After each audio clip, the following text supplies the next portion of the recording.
So today we will start with the romantic sages from Buddhism and Jainism till the sages, जो ब्राह्मिकल sages आई.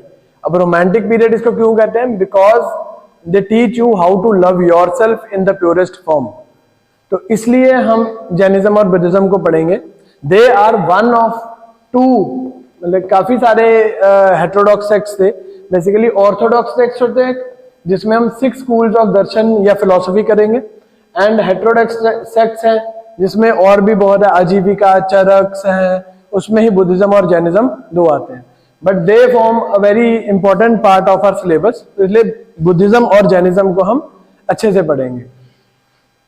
अब हमने एक briefly अगर हम इसकी स्टोरी बताएं अब तक की, हमने कहां से स्टार्ट करा था? स्टोन एज से. ठीक है, स्टोन एज में आई पैलियोलिथिक, मेसोलिथिक, नियोलिथिक और मेटल के बाद आ गई चाल्कोलिथिक. चाल्कोलिथिक से हम शिफ्ट हो गए ब्रॉन्ज एज में, एंड ब्रॉन्ज एज किसको कहा गया है? इंडस वैली सिविलाइजेशन को. पोस्ट 1800s इसका होगा डिक्लाइन स्टार्ट, एंड क्या हो जाती है? Aryan migration which starts 1500 BCE onwards. अब आर्यन से बात हैं, कौन सा एरा लेके आते हैं साथ में आपने? वैदिक पीरियड. वैदिक period is divided from 1500 to 600 BCE total. But इसमें से ऋग वैदिक पीरियड और लेटर वैदिक पीरियड को डिफाइन करता है 1000 BCE. तब क्या हुआ था? आयरन की डिस्कवरी. आयरन की डिस्कवरी, एम्पायर्स बन रहे हैं. एम्पायर्स बनने के बाद लेटर वैदिक पीरियड स्टार्ट हो गया. बट लेटर वैदिक पीरियड में फिर क्या हुआ कि ब्राह्मणिकल डोमिनेशन इतनी ज्यादा होगी कि सारे क्षत्रियस यानी कि किंग्स एंड वैश्यास यानी कि ट्रेडर्स सारे ब्राह्मण्स के अगेंस्ट हो जाते हैं, बेसिकली प्रीस्टली क्लास के अगेंस्ट हो जाते हैं. सो दे अशर अ न्यू फॉर्म कि भाई अब हमें रिलीजन के नए पायदान बताए जाएं, which is based on Upanishads. और उपनिषद्स को आधार बना के बड़े सारे रिलीजियस सेक्ट्स बनते हैं, जिसमें से बुद्धिज्म एंड जैनिज्म हम आज पढ़ेंगे.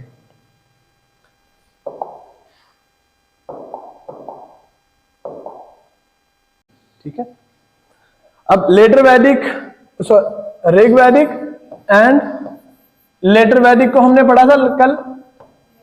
ठीक है, अब ऋग वैदिक पीरियड स्टार्ट हो रहा है आर्यंस के आने से, और आर्यंस की जब डोमिनेशन बहुत ज्यादा हो जाती है प्लस आयरन की डिस्कवरी होगी, तो ये ऋग वैदिक से हम लेटर वैदिक पीरियड में जा रहे हैं. अब चेंजेस क्या आ रहे हैं? सबसे पहले हमने इकोनॉमिकली देखा था. इकोनॉमिकली ऋग वैदिक period was an pastoral economy, and यहां पर बन जाती है एग्रीकल्चरल इकोनॉमी. इकोनॉमी से किस पे फर्क पड़ेगा? पॉलिटी पे. पॉलिटी से यानी कि जो ट्राइबल कल्चर था यहां पर, दैट मैच्योर्स इनटू जन एंड लेटर इनटू महाजनपद. जन, जनपद एंड महाजनपद. पॉलिटी से किस पे इफेक्ट पड़ेगा? सोसाइटी पे. जो एक सिंपल एक क्लैन बेस्ड थी, बेसिकली एक कास्ट बेस्ड थी, वो अब क्या होगी? कॉम्प्लेक्स. अब शहरों का हमें दिखती है कि एक ही शहर में काफी क्लैन से रिलेटेड लोग रह रहे हैं.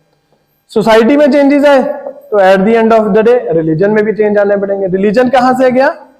सनातन धर्म से कहां पे चले गए हम? ब्राह्मणिज्म में. अब यहां पे ब्राह्मणिज्म में आ गया प्रॉब्लम. जो वैदिक लिटरेचर थी, ऋग्वेद, आगे बताओ, सामवेद, अथर्ववेद एंड यजुर्वेद. अब ये वाले सारे वेद आगे, इनको समझाने के लिए आगे ब्राह्मणास, और ब्राह्मणास में भी ज्यादा इलेबोरेटेड वर्जन आ गया आरंक्यास में. ठीक है, and these are called Samhitas. Brahmanas आगे, आरंक्यास आगे. बट ये क्या थे कि सिर्फ एक ही क्लास ऑफ सोसाइटी इसको इंटरप्रेट एंड परफॉर्म कर पा रही थी इस टाइम पे. सो इनको चैलेंज करने के लिए आ गई उपनिषद, जो इसी में से सेजेस निकले कि नहीं, कि जो वैदिक कल्चर है उसको आप गलत इंटरप्रेट कर रहे हो, एंड हम बनाएंगे उपनिषद. बेसिकली गुरु के पास बैठ के जो उपदेश मिले, दैट इज कॉल्ड उपनिषद. तो उपनिषद के बाद अब जब सारे जंगल में चले गए, वहां पर अब कोई और भी होगा जो ढूंढेगा सच्चाई, मतलब कि सच को ढूंढना चाहता है, जो कि एक्चुअल में ये मोक्ष है क्या चीज. सारी गेम क्या है? मोक्ष की है. बुद्ध भी मोक्ष की बात कर रहे हैं, निर्वाण की बात कर रहे हैं, जैनिज्म भी मोक्ष की बात कर रहे हैं, ब्राह्मण्स भी मोक्ष की बात कर रहे हैं। Every religion is talking just about मोक्ष, निर्वाण या अल्टीमेट ब्लिस। अब स्टार्ट करते हैं हम इसको विद आवर चैप्टर। ये आज हम पढ़ रहे हैं chapter 10th of NCERT ancient history, R S Sharma. ठीक है, अब मैंने आपको बताया था कि जैनिज्म और बुद्धिज्म जब स्प्रेड हो रहे हैं, स्टार्ट हो रहे हैं, क्यों हो रहे हैं? सबसे पहले एक तो राजा नाराज है और एक जो नया नया ट्रेडर है वो नाराज है। अब राजा और ये ब्राह्मण्स में एक स्टोरी है विश्वामित्र और वशिष्ठ की, कुछ आइडिया किसी को? तो वशिष्ठ है ये, ही वॉज ए ब्राह्मण एंड ही इज विश्वामित्र, तो he is a Kshatriya basically, और ये एक राजा होता है। तो जब ये राजा होता है, एक ये this cow is called Kamadhenu, Kamadhenu गाय जो सारी इच्छाएं पूरी करती है। तो विश्वामित्र एक बार एक जंगल में जाता है और वहां पे जाके देखता है कि एक वहां पे अपनी सेना के साथ जाता है और वहां पे जंगल में शिकार वगैरह करने के बाद इस सेज के ब्राह्मण सेज के पास चले जाते हैं। अपनी टीम को पूरी लेके जाते हैं, सेना को। वहां पे जाके देखते हैं कि ये खुद तो एक कुटिया में रह रहा है, लेकिन मेरे सारे बंदों को इसने पूरा भरपेट खाना खिला दिया, अच्छी सेवा कर रहा है, and how it is possible. तो इससे पूछते हैं कि ये कैसे हो रहा है। तो कहता है कि मेरे पास एक कामधेनु गाय है जो मेरी सारी डिमांड्स को, मेरी नीड्स को, बेसिकली नॉट ग्रीड्स बट मेरी नीड्स को पूरी कर रही है। वो कहता है कि ये तो एक राजा के पास होनी चाहिए ऐसी की गाय। तो वो इसको फोर्सफुली इसको मतलब की कोशिश करता है कि मैं ले जाऊं इससे, but since he is a ब्राह्मण, इस टाइम पर ये शो करा गया है कि Brahmins are very powerful. Meditation अगर रिलीजियस पॉइंट ऑफ व्यू से आ जाए वैसे भी, और अगर अस्त्र शस्त्र की बात करें तब भी। तो विश्वामित्र ये राजा होते हैं, पूरी अपनी मतलब की सेना बुला लेता है, सब कुछ कर लेता है, बट ये इससे अकेले से छीन नहीं पाता। तो क्षत्रिय होने के नाते इसको लगता है कि एक ब्राह्मण मेरे से ज्यादा स्ट्रांग हो गया, नहीं, तो इसलिए अपना क्षत्रिय राज छोड़ देता है और खुद भी मतलब की ब्राह्मण बेसिकली सच्चा अपने आप को पावरफुल करने के चक्कर में कि मैं मेडिटेशन की तप की बात है, मैं तप कर लूंगा। तो ये अपना सारा राजभाग छोड़ के एंड ही बिकम्स इसके बाद ये भी सेज बन जाता है। उसके बाद और भी स्टोरी है, बट यहां पर पॉइंट क्या है हमारा बताने का कि राजा जो है प्रीस्टली क्लास से बड़ा खफा सा है कि भाई जो सारी डोमिनेशन करी हुई है, जो सारे रिसोर्सेज है, इनके ही अंडर है। So this is the background कि प्रीस्टली क्लास के सारे अगेंस्ट है। अभी बुद्धिज्म और जैनिज्म को स्टार्ट करने से पहले कि ये हो क्यों रहा है, तो सबसे पहले आ जाता है रिएक्शन बाय क्षत्रियज। अब मैंने आपको एक बात बताई है, वो स्टोरी जो विश्वामित्र और वशिष्ठ की जो स्टोरी बताई है वो वाली आ गई। नेक्स्ट इज अब यहां पे प्रैक्टिकली हम बात करते हैं। अगर एक सोसाइटी में बड़ा चेंज लाना है तो उसे कौन ला सकता है? ऑब्वियसली कोई ऐसा इंसान ही ला सकता है जो खुद भी पावरफुल हो। अब अगर Raja Ram Mohan Roy talks about women empowerment, और इनकी बात सुनी क्यों जा रही है? Because he himself is belongs to a Kulin clan. कुलीन कौन से? मगधा वाले रीजन के जो रूलर्स थे बेसिकली, उनकी जो फैमिली थी, व्हेन वो वाले सारे Brahmins they migrated to Bengal, उन्हें कुलीन ब्राह्मण कहा गया।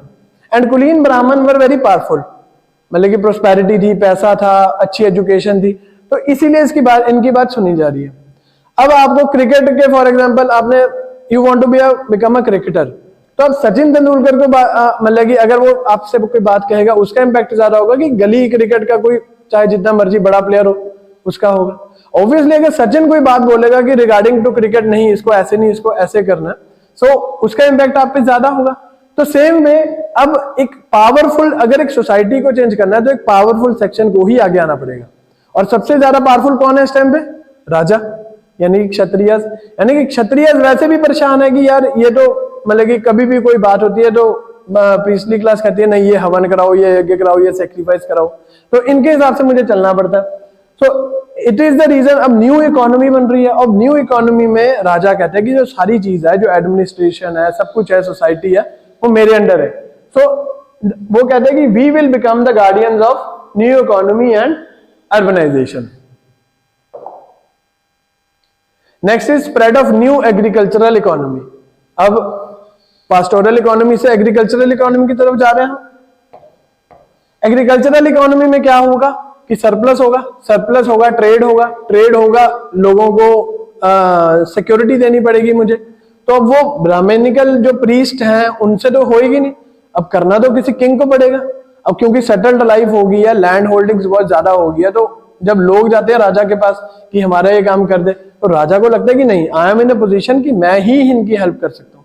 तो क्या होता है, जो इकोनॉमी है उसका जो रक्षक अब कौन बन जाएगा, प्लस कैटल वेल्थ का रक्षक कौन बन जाएगा, राजा बन जाएगा।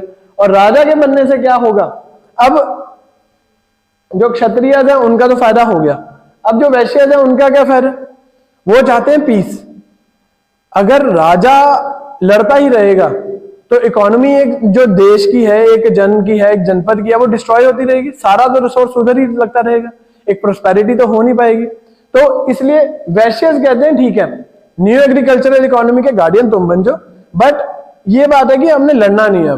अब हम एक पीसफुल एक एनवायरनमेंट में रहेंगे जहां पे आराम से ट्रेड करेंगे, कभी कोई लड़ाई नहीं होगी किसी के साथ। नहीं तो अगर कोई एक भारता क्लैन के, फॉर एग्जांपल भारता क्लैन का एरिया कहते कि पुरु के साथ हमारी लड़ाई है, वहां पे जाके ट्रेड नहीं करना है, तो ट्रेडर के लिए गलत बात है।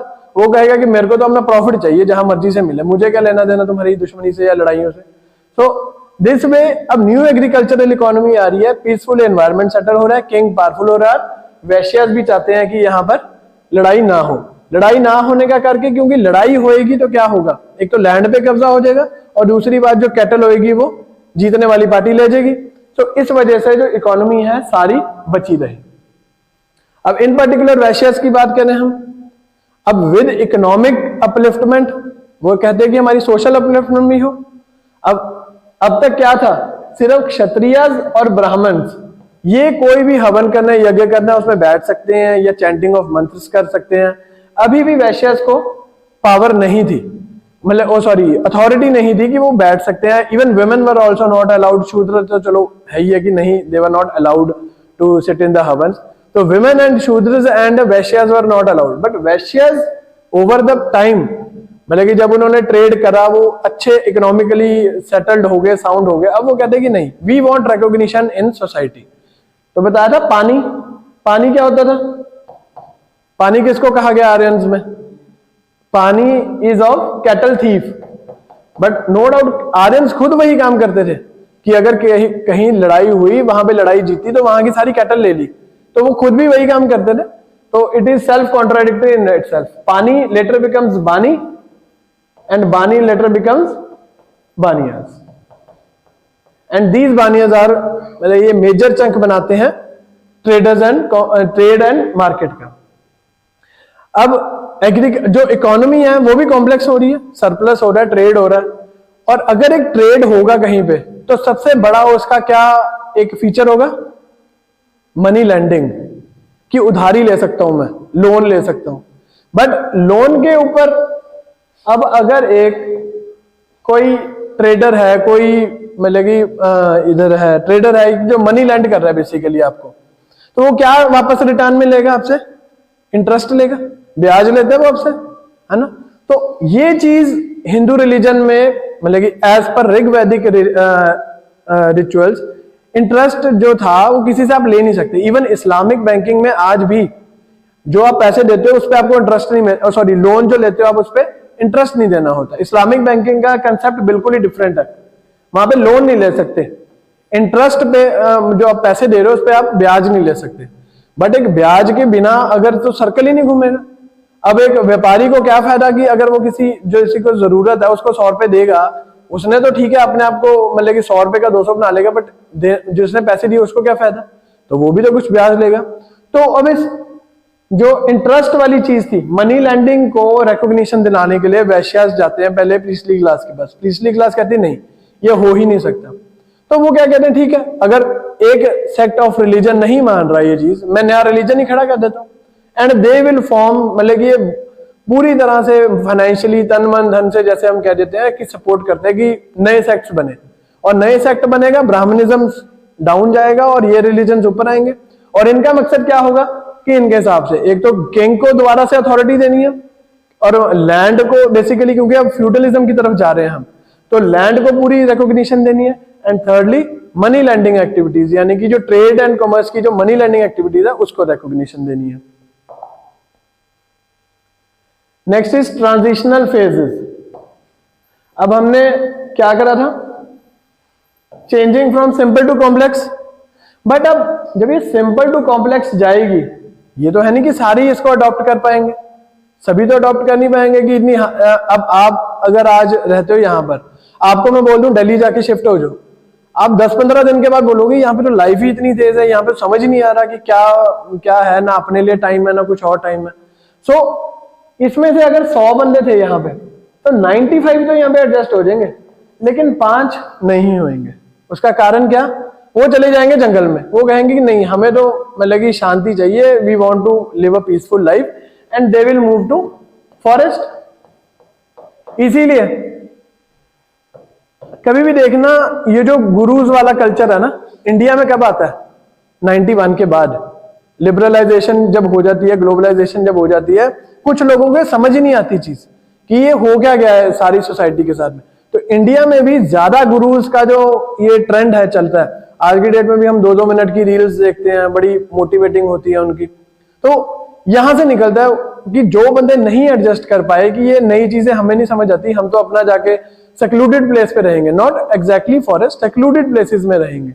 तो ट्रांजिशनल फेज थी, और यही लोग जो 5 लोग थे उस टाइम पे जिन्होंने सारी दुनियादारी छोड़ दी थी, तो वो पहले खुद को रास्ता दिखाते हैं कि जिंदगी कैसे जीनी है, और बाद में बाकियों को दिखाते हैं। इसलिए 1991 में काफी लोगों ने इस मेडिटेशन को, इस ध्यान को, इस कॉन्शियसनेस पे काम करने के लिए बड़ा ही मतलब कि एफर्ट्स डाले। एंड आज की डेट में वो हम सबको सिखा रहे हैं कि नहीं, जिंदगी ऐसे जीनी है, इसको ज्यादा टेंशन नहीं लेनी, दिमाग पे ऐसे बोझ नहीं डालना। सो एक way of life they are teaching us. Next is religious reasons. अब प्रीस्टली क्लास कोई भी हवन करते रहे, यज्ञ करते रहे या मंत्र बोलते रहे, आम लोगों को तो समझ ही नहीं आती थी। तो complex and elaborated rituals and mantras became confusing. उसका कारण क्या, कि ये सारी चीजें थी संस्कृत में, संस्कृत में थी, और पढ़ाई कहां पे हो रही थी, गुरुकुल्स में। और गुरुकुल्स ओवर द टाइम क्या हुआ, सिर्फ अपर क्लास ऑफ सोसाइटी के लिए रिस्ट्रिक्ट कर दी गई।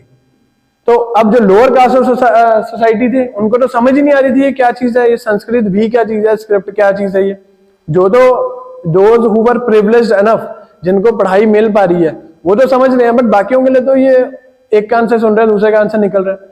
तो फिर now it becomes the demand of people कि कुछ ऐसी चीज हो, कोई ऐसी लैंग्वेज में तुम मंत्र करो, या कुछ ऐसा मीनिंगफुल सा एलैबोरेटेड रिचुअल करो जिसमें हमें समझ तो आए कुछ। अगर आप एक हवन में बैठे हो और एक पंडित या फिर कोई भी आगे प्रीस्ट बैठे हैं आपके, वो कुछ बोल रहे हैं, आपको समझ ही नहीं आ रही, तो क्या होगा। तो दिस वे अब सोसाइटी की डिमांड होगी। जब सोसाइटी ने डिमांड करी कि रिलीजन ऐसे नहीं चलेगा, कॉम्प्लेक्स सा एक सिंपल सी चीज लेके आओ।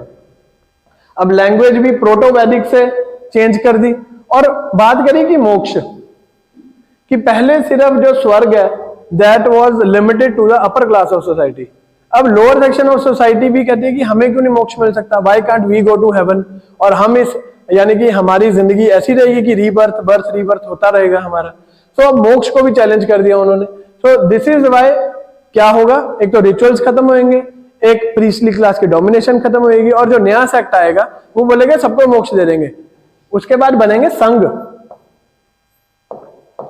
संघ से बनेंगे। अब जैनिज्म का अपना संघ बनेगा, बुद्धिज्म का अपना संघ बनेगा। तो बोलेंगे हमारे अंडर आओ, हमारी गाइडेंस में आओ, and we will help you to attain the moksha, the salvation.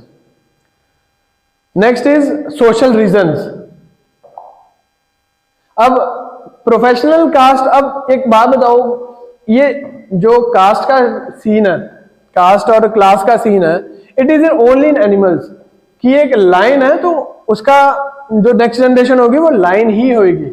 Dear है तो उसकी नेक्स्ट जनरेशन डियर ही होगी। अब ये किसने कह दिया कि अगर एक बार्बर है तो उसका बच्चा भी बार्बर होगा। बेसिकली एक ह्यूमन बीइंग है, नेक्स्ट जनरेशन ह्यूमन बीइंग होगी। तो जब ये चीज होगी ना कि एक बार्बर का बेटा बार्बर ही बन सकता है, या एक ब्लैक स्मिथ का बेटा ब्लैक स्मिथ ही बन सकता है, तब वहां पे इशू आ गया। वो कहते हैं कि एक इंसान से इंसान पैदा होता है, इंसान को हम पहले ही कास्ट में डिवाइड नहीं कर सकते कि अगर उसका फादर, फोर फादर्स, ग्रैंडफादर्स एक काम करते थे, उसी लाइन में नहीं उसको बांधना। Plus women were also being deprived. अब वुमेन ने भी थोड़ी सी बगावत करने लग गए कि ऐसा क्यों कि हमारे साथ ऐसे भेदभाव हो रहा है। सो लेटर वैदिक पीरियड में जो लोग वहां पर गए, जो शिफ्ट हुआ जब सारा ये कि जो नहीं एडजस्ट कर पाए एंड जो फॉरेस्ट में गए सच्चाई की खोज में। अब हम बुद्धिज्म और जैनिज्म पर जब पढ़ेंगे तो they both belong to Kshatriya class and they both are the princes, मतलब कि किंग के बाद इन्होंने ही प्रिंस, मतलब कि किंग बनना था, देवर प्रिंस थे ये दोनों। तो क्षत्रियस का बेसिकली जाना खुद कि ताकि मैं बाकी क्षत्रियों को भी इकट्ठे कर लूंगा और वैश्यस को भी इकट्ठे कर लूंगा। तो this was a very big reason कि लेटर वैदिक एज में जब शिफ्ट हो रहा है ये चीज सारी, तो कुछ लोग नहीं समझ पा रहे इस चीज को कि ये जो चेंज जो आ रहा है वो गलत आ रहा है, and they go to reinterpret the Vedas through the way of Upanishads. अब इकोनॉमिक रीजन कल आपको बताया था क्यों हो रहा है लेटर वैदिक एज में। क्या हो रहा है सबसे बड़ी बात, रिचुअल्स बहुत हो रहे हैं, तो उसमें क्या हो रहा है, कैटल वेल्थ का बहुत नुकसान हो रहा है। और कैटल वेल्थ का नुकसान हो रहा है, दैट मींस इनडायरेक्टली एग्रीकल्चर का नुकसान हो रहा है, बिकॉज सारी इकोनॉमी चल किस पे रही है, पेस्टोरल से अब कहां पे शिफ्ट हो गई है, एग्रीकल्चर पे। और एग्रीकल्चर कर कौन रहा है, वहां पे खेत जोड़ना है, प्लोइंग ऑफ फील्ड्स करनी है। इंसान तो कर नहीं सकता, इतनी एलुवियल सॉइल जो है बताया था इतनी ज्यादा टफ है, तो उसके लिए जानवर चाहिए, बट जानवरों का तो सेक्रीफाइस हो रहा है बहुत ज्यादा। तो क्षत्रियज ऑफ ईस्ट हमने पढ़ा था, देखो आर्यंस जब आए इधर इंडिया वाली साइड पे, सबसे पहले वो गंगा के इधर रहते हैं, उसके बाद दे स्लोली लेटर वैदिक एज में क्या था, वो ईस्ट की तरफ जाने लगता है, टुवर्ड्स बंगाल अगर हम देखेंगे तो उधर जाना शुरू करते हैं। बट इधर से जो ऑलरेडी पहले एग्जिस्टिंग स्ट्रक्चर्स थे, गण संघ, जो ये गण संघ थे, ये कहते हैं कि नहीं अब एग्रीकल्चर, अब हम डेवलप अगर हो रहे हैं तो एग्रीकल्चर के लिए हमें एनिमल्स की जरूरत है, और एनिमल्स अगर ऐसी सेक्रीफाइस होते रहे फिर तो एग्रीकल्चर का जो आयरन के हमें नुकसान हुए हैं उसी लेवल पे एग्रीकल्चर का हमें नुकसान हो, कैटल का नुकसान हो रहा है, तो हमें तो डेवलपमेंट तो कोई हुई नहीं। सो दे फॉर्म की वैश्यस जो होते हैं, दे फॉर्म की नहीं यार अब ये लड़ाई झगड़े रिचुअल्स वगैरह ये कैटल वेल्थ को सब बंद करो, and war is bad for business if business is not if your business is not war.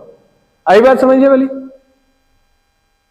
आगे स्टेटमेंट है। तो यही है पूरा कंसेप्ट है कि war is bad for their business because उनका बिजनेस ही नहीं है वॉर। वो राजा करे, वो उसकी सेना करे, जैसे मर्जी करे। अब जो एक इंसान एग्रीकल्चर कर रहा है, खेती बाड़ी कर रहा है या कुछ और किसी ट्रेड में, उसके लिए वॉर में क्या लेना देना।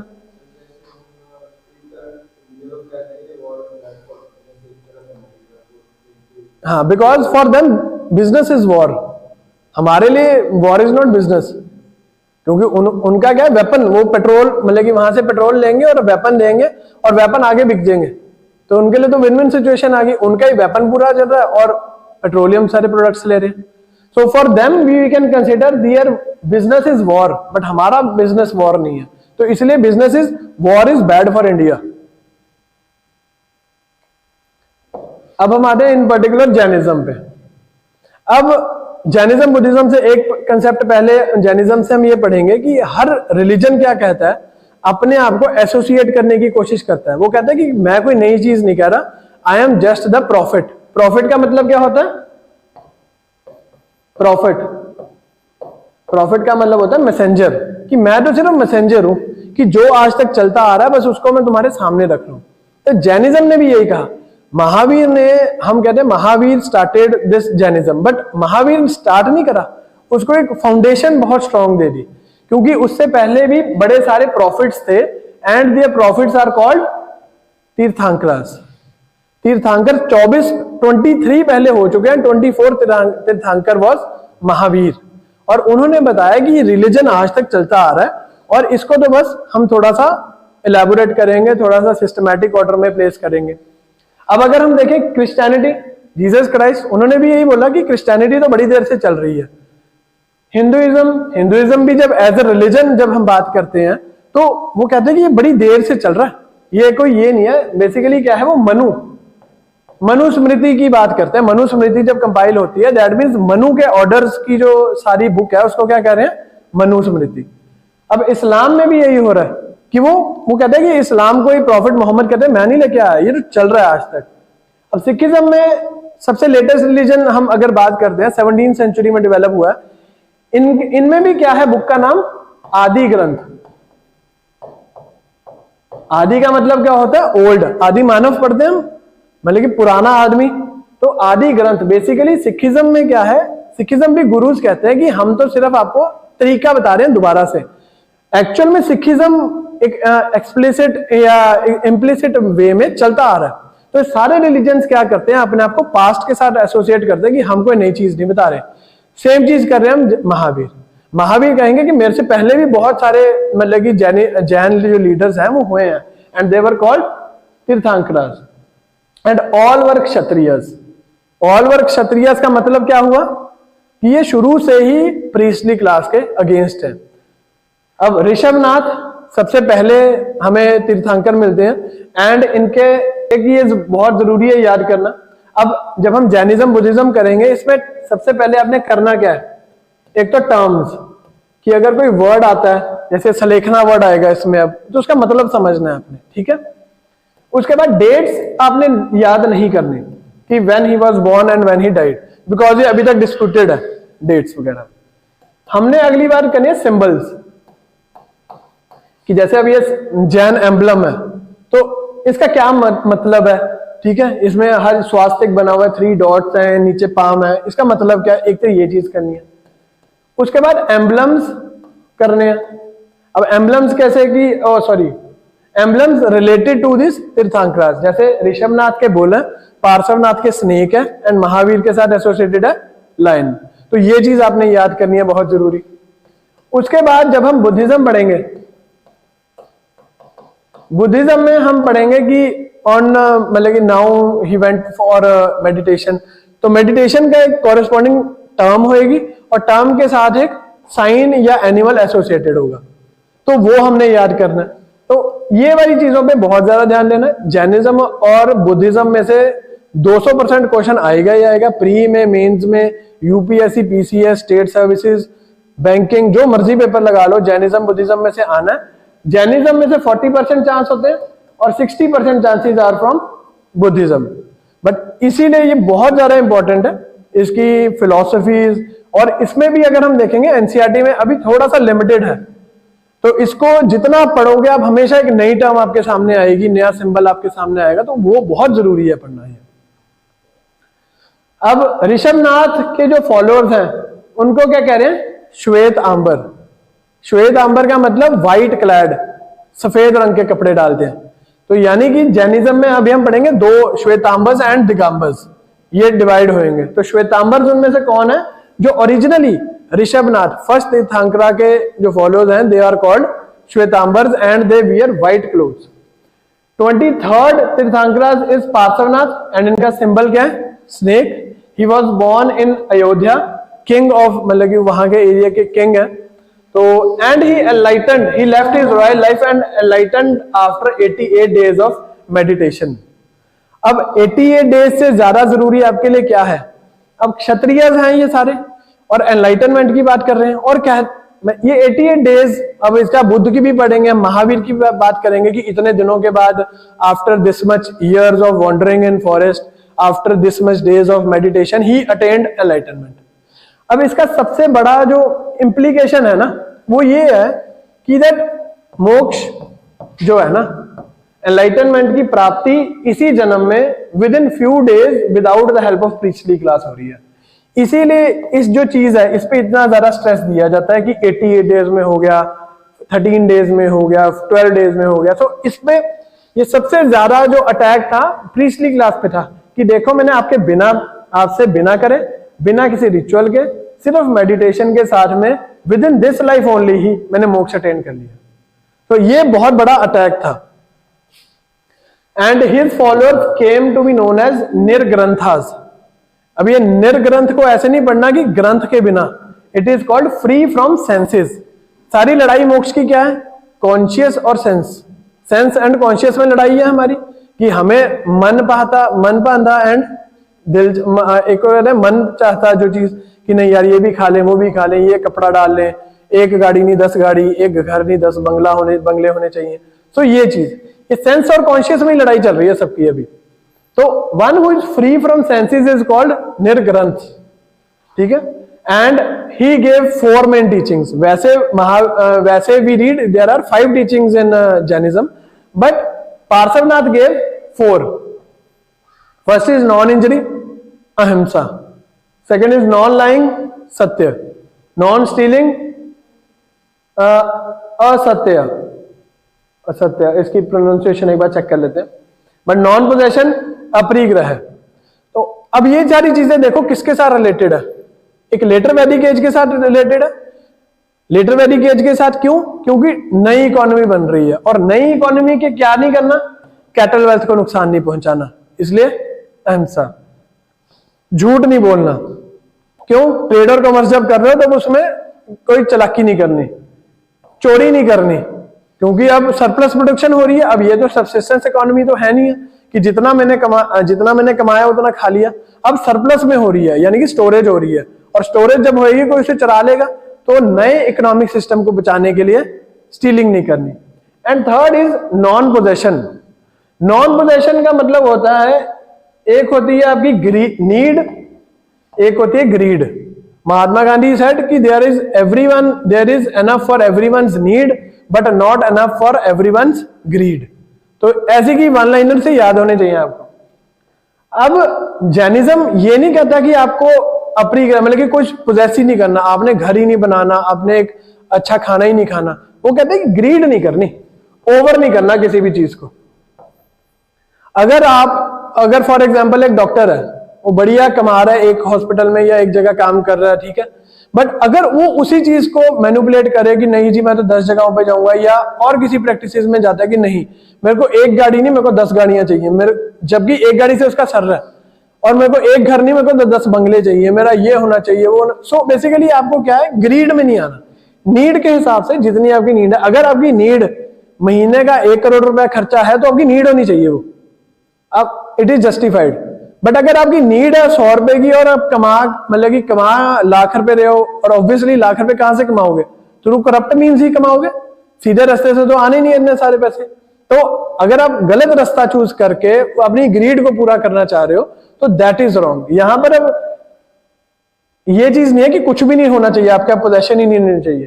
तो इसको ये पॉजिटिव सेंस में लेना हमने. Next comes Mahavir. अब इसमें क्या है, प्लेसेस को बहुत अच्छे से लर्न करना है. Born in 599 BCE. डेट्स पे इतना फोकस नहीं करना, बिकॉज ये सारी डिस्प्यूटेड हैं डेट्स आज तक, और जो चीज डिस्प्यूटेड है वो एग्जामिनर कभी नहीं पूछेगा आपसे. बट ये बहुत जरूरी है. Kundagrama near Vaishali. Siddhartha was his father, Jnatrika clan से. Trishala his mother was sister of Chetak, and Chetak की daughter was married to Bimbisara. अब फैमिली ट्री बना के मेरे को ये that Mahavir was contemporary of Bimbisar. ठीक है. Yashoda his wife, his daughter Priyadarshini and married to Jamali. And Jamali जो होता है फर्स्ट डिसाइपल बन जाता है महावीर का. ठीक है. अटेंड केवल्य. केवल्य क्या मतलब है, ultimate knowledge of controlling your senses by using your conscious. ये चीज है. ठीक है. At Jrimbika Gram under salt tree, eastern India में है, at the age of 42. For next 30 years he preaches Jainism and he dies at the age of 72. Date नहीं याद करनी, बट फिर भी एनसीईआरटी के हिसाब से बता रहा हूं. ये है Pavapuri near Rajgir after following self starvation. Sallekhana. अब जैनिज्म क्या है, जैनिज्म का जो मेडिटेशन है, जो उसकी लाइफ है, बड़ी स्ट्रिक्ट है. कि इसमें से अभी हमें एक दिगंबर्स भी निकलते दिखेंगे. They do not wear clothes. अब जैन सेक्ट हमें दिखता है जो क्लोथ्स ही नहीं डालते. No doubt women over the time they started wearing white clothes, but वैसे दिगंबर्स से कि कपड़े डालने की जरूरत नहीं है, जैसे भगवान ने हमें भेजा वैसे we should live our lives. So he followed self starvation, की अपने आप को इतना भूखा मार दिया कि अल्टीमेटली डेथ ही हो जाती है. And this is called sallekhana. अब ये याद करनी जरूरी है. He was called Jina who conquered emotions and attained kaivalya. Emotions मतलब हैप्पीनेस एंड सॉरो, दो ही है इमोशंस, इसके अलावा थर्ड तो कोई इमोशन नहीं है लाइफ में. या तो खुश होगा या उदास होगा बंदा, कोई मिडल तो चीज होती नहीं है.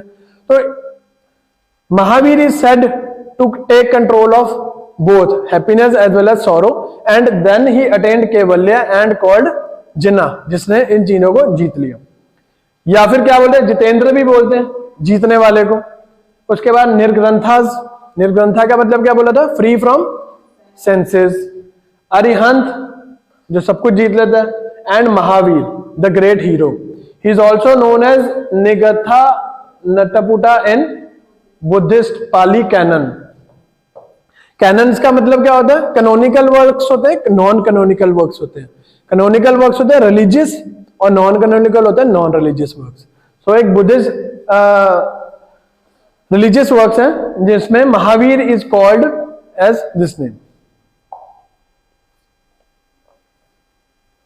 अब टीचिंग्स, मेन बात कर रहे हैं यहां पे हम एटर्निटी ऑफ मैटर, कि हर एक मैटर में जान है। जान से ज्यादा जो एग्जैक्ट वर्ड वो महावीर जैन टीचिंग्स में है, दैट इज कॉन्शियस है। हर एक चीज में कॉन्शियस है और कॉन्शियस को पेन होता है। तो इसलिए लिविंग और नॉन लिविंग के अगेंस्ट बिल्कुल भी हमने कोई एक्शन नहीं करना। हम देखते हैं कि जो जैन वाले होते हैं वो मुंह पे भी पट्टी बांध के रखते हैं, कारण उनको लगता है कि कोई बैक्टीरिया, कोई पैथोजन, कोई और मतलब कि कोई भी माइन्यूट से माइन्यूट ऑर्गेनिज्म भी उनके मुंह में ना चले जाए या जिससे उसकी डेथ हो जाए। एंड नॉन लिविंग के चक्कर में क्या होता है, ये एग्रीकल्चर को भी नहीं प्रेफर करते। जैसे कि एग्रीकल्चर जब करोगे, प्लो करोगे लैंड, हजारों ही जानवर जो होते हैं मर जाते हैं, हमें पता भी नहीं लगता। So they believe in eternity of matter of living and non living and complete non violence. तो इस वजह से क्या है, इसकी पॉपुलैरिटी थोड़ी सी कम होती है इंडिया में, हम लेटर स्टेज पे देखते हैं। बट बाद में दोबारा से वैश्यस जो ट्रेड एंड कॉमर्स कर रहे हैं वो इसको अपलिफ्ट कर देते हैं। पर क्षत्रिय को चाहिए, राजा को क्या चाहिए, एग्रीकल्चर, और वैश्यस को क्या चाहिए, ट्रेड एंड कॉमर्स। एग्रीकल्चर से नहीं होगा, किसी और चीज से हो जाएगा, वो तो हो जाएगा। बट आज अगर हम देखते हैं दो बुद्धिज्म और जैनिज्म, इंडिया में क्या है, जैनिज्म बहुत ज्यादा प्रेवलेंट है, बुद्धिज्म इतना प्रेवलेंट नहीं है। No doubt philosophy as a way of philosophy, as a living life वो चाहे होगा, but as a religion Jainism बहुत स्ट्रांग है। तो क्या हम ये कह सकते हैं कि जो ट्रेड एंड कॉमर्स है वो रूलिंग क्लास से ऊपर है? ये जो रूलिंग क्लास है उससे ज्यादा ऊपर अगर इंडिया की बात करो, क्या ट्रेड एंड कॉमर्स है? अब ऐसे बताओ, क्या प्राइम मिनिस्टर से ज्यादा जरूरी अंबानी है कि अंबानी से ज्यादा जरूरी प्राइम मिनिस्टर है?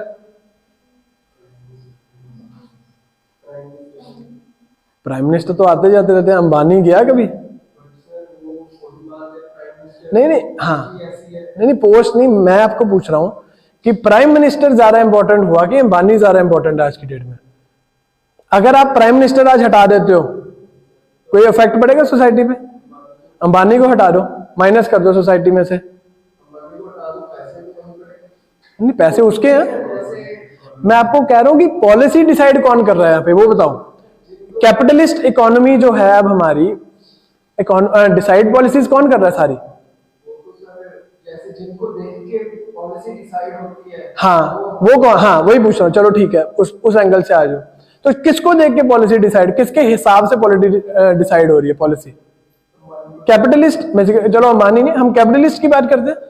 तो क्या इससे इन्फ्लुएंस ये निकलता है कि रूलिंग क्लास से ऊपर है ट्रेड एंड कॉमर्स? अगर ट्रेड को कभी कोई धक्का लगे तो पॉलिटिकली सारी चेंजेस हो सकते हैं, बट अगर पॉलिटिकली अगर कोई इश्यूज हैं उसको कॉमर्स नहीं कभी हैंडल करे, वो बोलेगा तुम्हारा मैटर है, तुम देखो अपने आप, मैं ज्यादा से ज्यादा क्या करूंगा तुम्हें, I will provide you help, financial help या जो सी मर्जी है। बट ट्रेड के, वही मैं पूछना कि ट्रेड और पॉलिटी इनमें से क्या इंपॉर्टेंट लगती है? कि जैनिज्म इंडिया में आज तक है अच्छे खासे लेवल पे, and Buddhism as just as a philosophy follow हो रहा है, एज ए रिलीजन नहीं फॉलो हो रहा। सो शायद हम इसको मतलब कि सेफली हम ये कह सकते हैं कि trade and commerce is having a superior position than polity. Next is they reject authority of Vedas.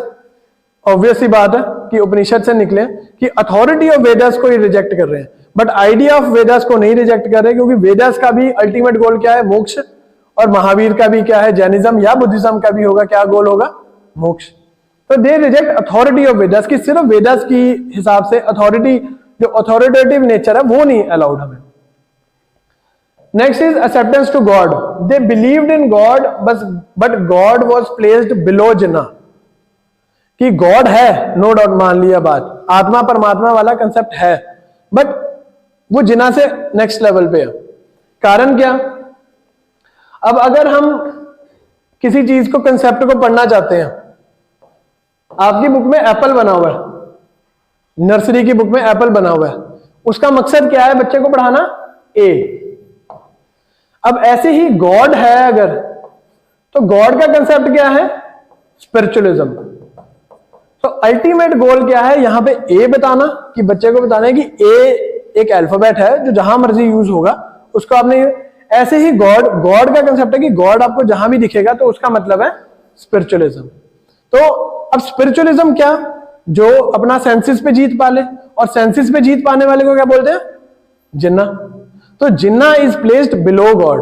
और ट्रांसमाइग्रेशन ऑफ सोल होती है कि सोल जो है एक बॉडी से दूसरी बॉडी में जा रही है, उसको भी हम आगे स्टडी करेंगे। उसका कारण क्या? अब आत्मा परमात्मा का कंसेप्ट हम पढ़ रहे हैं, तो क्या है? बहुत सारी आत्माओं का कॉम्बिनेशन इज कॉल्ड परमात्मा। तो at the end of the day परमात्मा भी तो एक आत्मा ही हुई। तो इसीलिए क्या होता है, ये आत्मा गॉड को जिन्ना से नीचे रखते हैं। Did not condemn varna system and believed in transmigration of soul. Varna system को कंडेम नहीं करा, बिकॉज कारण बताओ। अभी लेटर वैदिक पीरियड चल रहा है, ब्राह्मण पिछली क्लास बिल्कुल ही खत्म नहीं हुए, और आते सारी आप शोर मचा दोगी, वर्ण भी गलत है, गॉड भी गलत है, सोल भी गलत है, तो आपकी बात कोई सुनेगा नहीं। अब सेम आ जाओ इधर, राजा राम मोहन रॉय या ज्योतिबा फुले, इनकी अगर हम बात करें कि जब इन्होंने free India national freedom struggle में lower caste of society untouchability की बात करी, तो बड़ी आराम से शांति से बात कर रहे हैं, या इंडिपेंडेंस की बात ही कर रहे हैं तो बड़ी शांति से बात कर रहे हैं। क्यों? क्योंकि अभी जो ब्रिटिशर्स का रूल है बड़ा स्ट्रांग है। बट बाद में हमें दिखते हैं महात्मा गांधी जैसे लीडर्स जो क्विट इंडिया मूवमेंट तक, डू और डाई तक आ जाते हैं। कारण क्योंकि अब वो अब जोर पकड़ चुकी है चीज। बट अभी जैनिज्म के टाइम पे जोर नहीं पकड़ा चीज ने। ये जो हेटेरोडॉक्स सेक्ट्स है, इन्होंने इतना जोर नहीं पकड़ा हुआ, अभी ये सिर्फ नर्चर हो रहे हैं। तो अभी सोल, वर्ण, गॉड, इनको चैलेंज करना बहुत बड़ी बेवकूफी होगी इनकी। सो जैसे कि जो सोल है वो ट्रांसमाइग्रेट करती है, ठीक है, and man is creator of his own destiny as per his actions, ठीक है। बट इसमें एक्शंस का मतलब क्या है? पुराने जन्म के नहीं, जो आपने लाइफ में ही, हम कहते नहीं कि जो मतलब कि सब यहीं पे होना है सिस्टम, जो हमारा होना एंड में बैलेंस सा निकलना, प्लस माइनस होके अच्छे और बुरे कामों का, वो यहीं पे निकलना। तो ये उसकी बात कर रहे हैं कि जो होना है कि अगर आज से 6 महीने पहले अगर एक आपने एक्शन करा तो उसका रिजल्ट आपको इसी जन्म में मिलेगा। अगर अब आप पढ़ रहे हो तो अगर आप डिसिप्लिन और पंक्चुअल लाइफ जियोगे, 1 साल के बाद क्या होगा? आपकी सिलेक्शन हो जाएगी। अगर आप एक अच्छी बॉडी चाहते हो, आप जिम जाओगे, स्पोर्ट्स खेलोगे, या फिजिकल एक्टिविटी करोगे टू रिमेन फिजिकली एक्टिव, 6 महीने के बाद आपको रिजल्ट मिलेगा। ये positive as well as negative है। अब अगर if you are indulge in intoxication, अगर आप इंटॉक्सिकेंट्स ले रहे हो किसी भी तरह से, तो उसका रिजल्ट आपको ही मिलेगा 6 महीने के बाद। सो सब कुछ आपका जो सौदा हो जाना है लाइफ में, वो यहीं पर हो जाना है। That is what Jain philosophy is saying, कि भाई कोई पुराने जन्मों का हिसाब नहीं लेके आ रहे, आप इसी जन्म का हिसाब, इसी जन्म में आपको उसका उस पाप या पुण्य का जो रिजल्ट है वो मिल जाएगा। And moksha can be attained through purity and renunciation, की दुनियादारी सब छोड़ के, बिकॉज जैनिज्म कह रहे हैं ये कैन बी अटेन्ड। अब मोक्ष की बात आ जाती है। मोक्ष, अब जैनिज्म कहता है कि मोक्ष मिलेगा, कैसे मिलेगा? राइट फेथ, और इसका वर्ड क्या याद करना? सम्यक दर्शन। सम्यक का मतलब होता है राइट, और दर्शन का मतलब होता है फिलॉसफी। यानी कि राइट फिलॉसफी के साथ अगर आप चलोगे, अब किसकी फिलॉसफी यूज करोगे यहां पे जैनिज्म में? महावीर की। तो महावीर से कि मेरी फिलॉसफी को फॉलो करो, यही सारे कह रहे हैं। उधर वेदास में ब्राह्मण कह रहे थे कि मेरी फिलॉसफी फॉलो करो, बुद्ध आएंगे वो बोलेंगे मेरी फिलॉसफी फॉलो करो, या कोई भी सेक्ट आएगा वो बोलेगा मेरी फिलॉसफी यूज करो।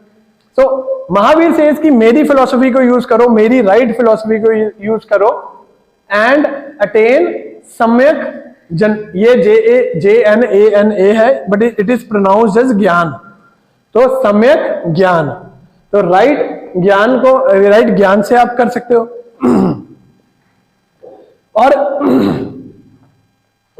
और जब राइट ज्ञान होगा तो आपके राइट एक्शंस होंगे, सम्यक चरित्र, तो आपके राइट एक्शंस होंगे, जिससे आप अगर इन 5 शर्तों को फॉलो करते हो, 5 कसमें खाते हो, पंच महाव्रत कि 5 कसमें अगर खाओगे तो आपको मोक्ष की प्राप्ति हो जाएगी। वो 5 क्या है?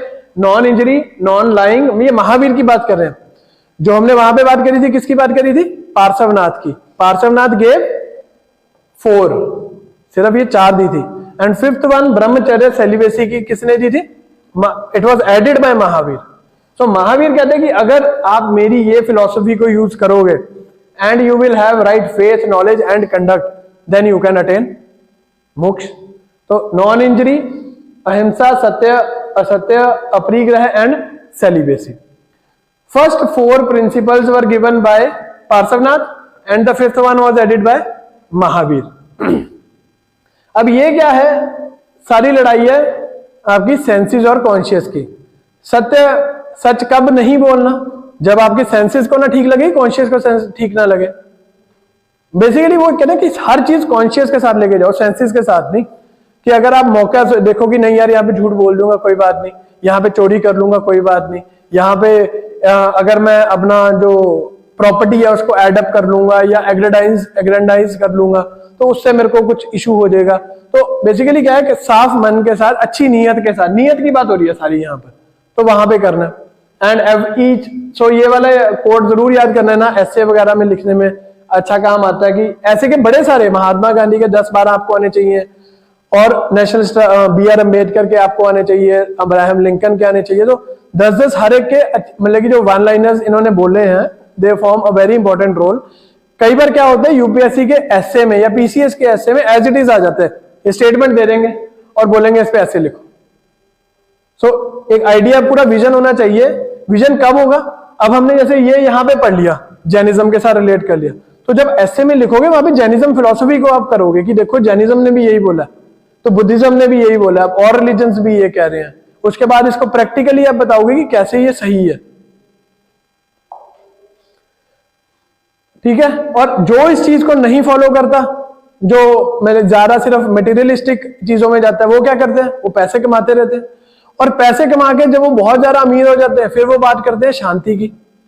आज की डेट में सिर्फ जो अमीर है, कभी आपने किसी लेबरर से सुना कि यार मेरे को मन की शांति नहीं है, मेरा मन बड़ा मतलब कि टिकता नहीं है एक जगह पे?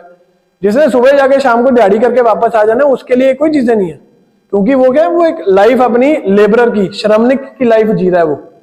बट जब हम बहुत सारा पैसा कमा लेते हैं, जो हमसे संभलता नहीं है बाद में, क्योंकि मेंटेनेंस नहीं हो पाती। अगर आप चाहो आज की डेट में कोई भी, कि अगर कोई एक गाड़ी अफोर्ड कर सकता है, वो 4 गाड़ियां रख सकता है। He can buy 4 cars, but he can maintain only 1 car. अभी जो बाकी 3 का आपके पास आया सिस्टम, इसको मेंटेन भी तो करना है, रोज चलनी भी तो है गाड़ी, साफ भी होनी है, सर्विस भी होनी है, उसके तेल भी चेंज होना है, उस पर जो खर्चा होगा वो कैसे करोगे आप?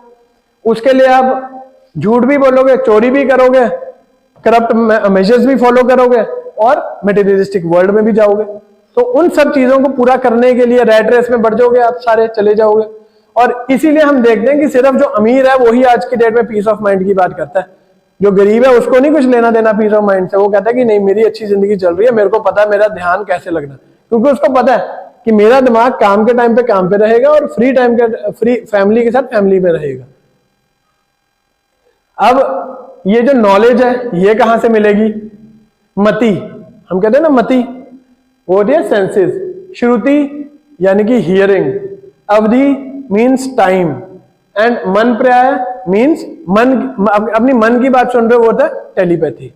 तो सबसे पहले 4 प्रिंसिपल्स, 5 प्रिंसिपल्स आपको लेने, and then you have to follow the 3 ratnas, right, faith, knowledge and conduct, and that knowledge can be attained through 5 sources: from senses, from hearing, from time, and from your own conscious. अब Jain symbols में अगर हम देखें तो this is Jain emblem, it was adopted in 1975, 2500th निर्वाण anniversary of Mahavir. अब ऐसे ही बाकी है, स्वास्तिक का साइन है, इसमें दो स्वास्तिक के साइन है, एक 4 कॉर्नर्स वाला, एक 9 कॉर्नर्स वाला, तो उसको ध्यान रखना है। Peace and wellbeing of humans. अब आपने क्या याद करना कि एक सिंबल है जैनिज्म में, उसका मकसद मतलब क्या है, स्वास्तिक का मतलब क्या है, पीस एंड वेलबींग। उसका है भद्रासन। भद्रासन क्या होता है, जहां जहां बुद्ध गए वहां पे उनके चरणों के निशान है, तो उन चरणों को क्या बना दिया, सिंहासन बना दिया, तो इनको बोलते हैं Bhadrasana, throne sanctified by the feet of Jain.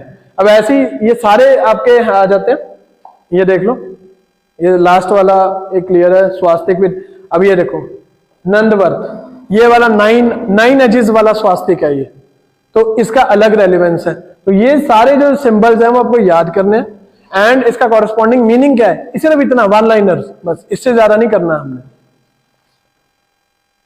अब स्प्रेड ऑफ जैनिज्म। अब जैनिज्म से पहले, महावीर से पहले भी जैनिज्म था, यानी कि महावीर के फादर भी जैनिज्म को फॉलो करते थे, इसलिए उसने फॉलो करा, महावीर ने भी। बट इस टाइम पर बड़े सारे ना वो आगे थे सेक्ट्स, और हमने बात करें ना हेटेरोडॉक्स सेक्ट्स और बहुत आगे थे, लोग कंफ्यूज होने लग गए थे उसमें। तो इसलिए इनका क्या बना मकसद कि भाई टीचिंग्स को है जो लिखना पड़ेगा, हमें इनको कंपाइल करना पड़ेगा। आपने गोरखनाथ का नाम सुना, उसके बाद वो सुना रबदी पक्ति, रबदा तंदा, ये सब गोरख तंदा, क्योंकि गोरखनाथ ने इतनी सारी मतलब कि तरीके बता दिए थे ना लोगों को कि लोग कंफ्यूज ही हो गए, कि लोगों को समझ ही नहीं आया कि गोरखनाथ की ये वाली बात सुने, ये बात सुने। इसलिए आज की डेट में भी क्या बोलते हैं हम, गोरख तंदा, कि जो समझ से परे है या अनएथिकल है। ऑल्दो हरियाणा गवर्नमेंट ने इसको वर्ड को बैन कर दिया था 21 में, आई गेस 21 में इसको बैन कर दिया था। बट इसका मतलब ये है कि अब सिस्टमैटिक चीज चाहिए लोगों को। सो इन्होंने क्या करा, सबसे पहले क्या चीज बनाई, संघ की एक बेसिकली क्लासरूम, एक स्कूल बना दिया, यूनिवर्सिटीज बना दी कि जहां पे बैठ के आप जैनिज्म के बारे में पढ़ोगे and then you will spread it out. इसको ये नहीं है कि बिल्कुल ही हैपेजाइटस मैनर में इसको आप स्प्रेड करोगे। संघ बना दिए, और संघ में लोगों को स्प्रेड करना मैसेज संस्कृत में करेंगे, फिर तो लोग बोलेंगे कि भाई इससे बेटर तो प्रीस्टली क्लास ही है। तो उन्होंने क्या फॉलो कर दिया, Prakrit, the local language of people. उसके बाद अब इसको रॉयल पैट्रोनेज कम मिली है as compare to Buddhism, but वैश्यर्स की तरफ से बहुत ज्यादा सपोर्ट मिली है, यानी कि पैसे की सपोर्ट फुल थी। ट्रेड एंड कॉमर्स, ट्रेड की एंड कॉमर्स के सेक्शन की फुल सपोर्ट थी, एंड रॉयल पैट्रोनेज थी that was less. And still we see Jainism is powerful in India even today. Buddhism को रॉयल पैट्रोनेज बहुत ज्यादा मिली थी, वैश्यर्स ने इतना ज्यादा लाइक नहीं करा था, बट स्टिल, और बुद्धिज्म खत्म हो गया। तो होना तो ये चाहिए था कि जिसको पॉलिटिकली सपोर्ट मिल रही है वो सरवाइव करना चाहिए था, बट यहां पे क्या है, पैसे के जोर पे चल गया काम। सो आद्यान, सक्सेसर ऑफ अजात शत्रु, एडॉप्टेड जैनिज्म। अब ये रूलर्स की बात हम कर रहे हैं कि कहां कहां स्प्रेड हो रहा है। अगर हम इसको इधर मगधा में आ जाता है नॉर्थ में, इधर उड़ीसा तक खारावेला जो रूलर है, हाथी गुम्बा इंस्क्रिप्शन आ जाती हैं। साउथ में आ जाता है कर्नाटका, भद्रबाहु और चंद्रगुप्त मौर्य जाएंगे, यहाँ पे श्रवणबेल गोला, यहाँ पे बहुत बड़े एक महावीर की श्रवणबेल गोला में मूर्ति है। और इधर आपका सोलंकीज तक आ जाता है, सोलंकीज यानी कि गुजरात वाले रीजन तक। तो ये इसका स्प्रेड है बेसिकली, बट अब इसको हम थोड़ा सा उसमें भी कर लेंगे। उसके बाद खारवेला किंग उड़ीसा, और Hathigumpha inscriptions of Udayagiri hills Bhubaneswar. Very important thing कि ये उदयगिरी हिल्स में कौन सी केव्स हैं एंड कौन से राज्य के टाइम पे, प्लस ये कौन से रिलीजन को डिपिक्ट करती हैं, ये बहुत जरूरी है। उसके बाद Bhadrabahu and Vishakhacharya along with Chandragupta Maurya. Famines आ जाते हैं, मगधा में 12 साल रहते हैं, तो इसलिए वो मतलब वो साउथ इंडिया की तरफ चल जाता है, कर्नाटका की तरफ। और वहां पर जाके जो भद्रबाहु है वो नया सेक्ट बना देते हैं विच इज कॉल्ड दिगंबरास। अब होगी ना डिवीजन आपको कि जो नॉर्थ में रह गए वो बन गए श्वेतांबर्स, और जो साउथ में चले गए वो आगे दिगंबर्स।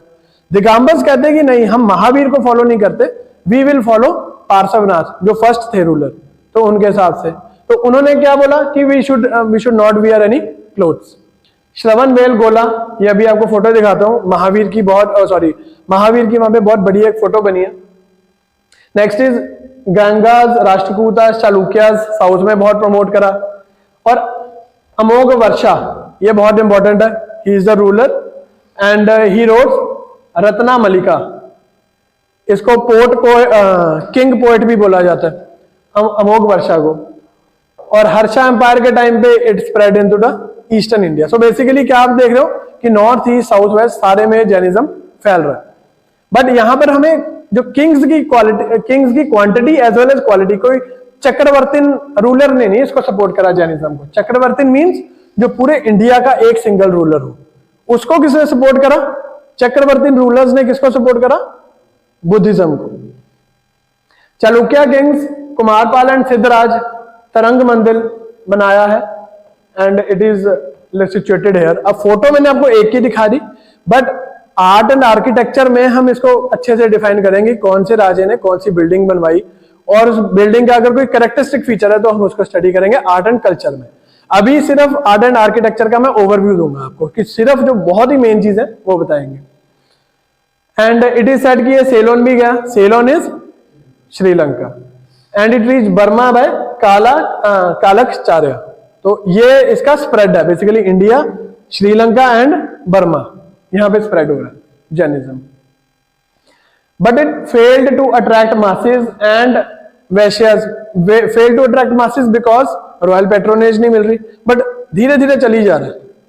ये भी नहीं है कि बिल्कुल ही स्टैंड स्टिल पे आ गया, खत्म हो गया, but because of the support of Vaishnavism. And Jainism did not get royal patronage, but till date it is more popular in India. Point we can discuss. सोचना, मतलब कि मैंने तो आपको सिर्फ जस्ट आइडिया दिया, इसको आप जस्टिफाई करो या इसको गलत प्रूफ करो कि ट्रेड और कॉमर्स की सपोर्ट मिली, रॉयल पेट्रोनेज नहीं मिली, फिर भी Jainism is strong rather than Buddhism, जो पूरे वर्ल्ड में फैल गया, इवन चाइना तक चले गया, वो इंडिया में सर्वाइव नहीं कर पाया। सो इस चीज को समझना। Next is division of Jains. Division of Jains, famines आ जाते हैं 4th सेंचुरी BCE में, ठीक है। अब ये BCE और CE वाला कंसेप्ट पता है आपको क्या होता है? फिर आप मुझे बताओ, एक तो आगे 6th सेंचुरी BCE, एक 10th सेंचुरी BCE, एक 4th century BCE and 8th century CE। अब इसको इंक्रीजिंग ऑर्डर में लगाओ कि सबसे पहले कौन सा टाइम आया होगा? 10th सेंचुरी, ठीक है। 6, फिर 4, फिर 8। तो बेसिकली क्या है, यहां पर ऐसे चल रहा है टाइम, ये 0 आ गया। ये AD और BC वाला कंसेप्ट क्यों चेंज होके BCE और CE में आया, ये भी हम किसी दिन पढ़ेंगे, ठीक है। तो ये 0 पॉइंट आ गया, तो यहां पर अगर x है, x प्लस 1 है तो इधर x होगा, और इधर x है तो x प्लस 1 इधर होगा आपका। सो टाइम ऐसे चल रहा है ये BCE और CE का कंसेप्ट। 4th सेंचुरी 6th सेंचुरी BCE में जैनिज्म और बुद्धिज्म स्टार्ट हो रहा है, एंड 4th सेंचुरी BCE में क्या हो रहा है, फेमाइन्स आ रहे हैं गंगा यमुना बेसिन में, जहां पे सारी लेटर वैदिक पीरियड जो बसा हुआ है वहां पे फेमाइन्स आ गए, 12 साल के वहां पे सूखा आ गया। तो जिस वजह से क्या हुआ, इन्होंने मूवमेंट कर ली। मूवमेंट किसने करी? Chandragupta Maurya and Bhadrabahu went to Shravanabelagola in Karnataka and formed Digambaras. They were sky clad, कोई कपड़े नहीं डालने थे, and led by Bhadrabahu obviously, ठीक है। टीचिंग्स ऑफ महावीर पे बात करते थे। टीचिंग्स ऑफ महावीर का मतलब they have 5 vows not 4 vows, ठीक है। And considered women can not be Tirthankaras. एक 19th तीर्थंकरा हुए हैं, उस पे कंफ्यूजन है। दिगंबरास कहते हैं कि मतलब कि दैट वाज अ मेल, और श्वेतांबरस कहते हैं कि नहीं, that was a female. So 19th Tirthankara पे इशू रहता है, तो Digambaras says that women can not become Tirthankaras. And जो, ठीक है, एक तो साउथ ब्रांच मूव होगी, एक जो नॉर्थ में ही रह गए, गंगा यमुना बेसिन में ही रह गए, उन्होंने क्या करा, टुवर्ड्स वेस्ट मूव करके गुजरात राजस्थान। इसीलिए हम देखेंगे साउथ में जो आर्किटेक्चर होगा that will be of Digambaras, और जो वेस्ट गुजरात राजस्थान गंगा यमुना बेसिन में देखेंगे हम, वो होएगा Shvetambaras. Shvetambaras who wear white clothes by Sthuladhar, Sthulabhadra. अब ये आपका नाम याद रखना, स्थूलभद्र और वो भद्रबाहु। स्थूलभद्र टीचिंग्स ऑफ पार्श्वनाथ, यानी कि पहले जो तीर्थंकरा थे, और उन्होंने ही गए 23rd पार्श्वनाथ तीर्थंकर, ही गए फोर वोज, सेलिबेसी ब्रह्मचर्य नहीं एडिड था। सो ये 4 शर्तों को मानते हैं, and they feel that women can also become Tirthankaras. 19th को ये कहते हैं कि शी वॉज अ फीमेल। अब Sutra Prabhat is the earliest record of which tells about this Jainism, और it talks about 5 eternal substances and 6th one was added by Mahavir. 6th one कौन सा है? टाइम का, काल। और 5 eternal substances क्या है? सोल के, एक तो सोल खुद है, उसके बाद matter, motion, space, rest, and जो लास्ट महावीर ने ऐड करा था दैट इज 6। अब श्वेतांबर्स और दिगंबर्स, अब बताओ श्वेतांबर्स इनमें से 6 फॉलो करेंगे, 5 फॉलो करेंगे? और जो दिगंबर्स होंगे वो 6 के 6 फॉलो करेंगे। ठीक है, अब ये याद रखने हैं सारे की 5 एटर्नल सब्सटेंसेस ऑफ सोल क्या है, उसके बाद 3 रतन क्या है, 5 वोज क्या है, 4 वोज क्या है, 5 वोज क्या है। उसके बाद अब इनको काउंसल्स भी होंगे, मीटिंग्स होंगी जैन्स की। तो फर्स्ट काउंसल, अब ये जरूरी याद करना है, प्लेस, किसने प्रिजाइड ओवर करा, और यहाँ पे क्या मेन काम हुआ।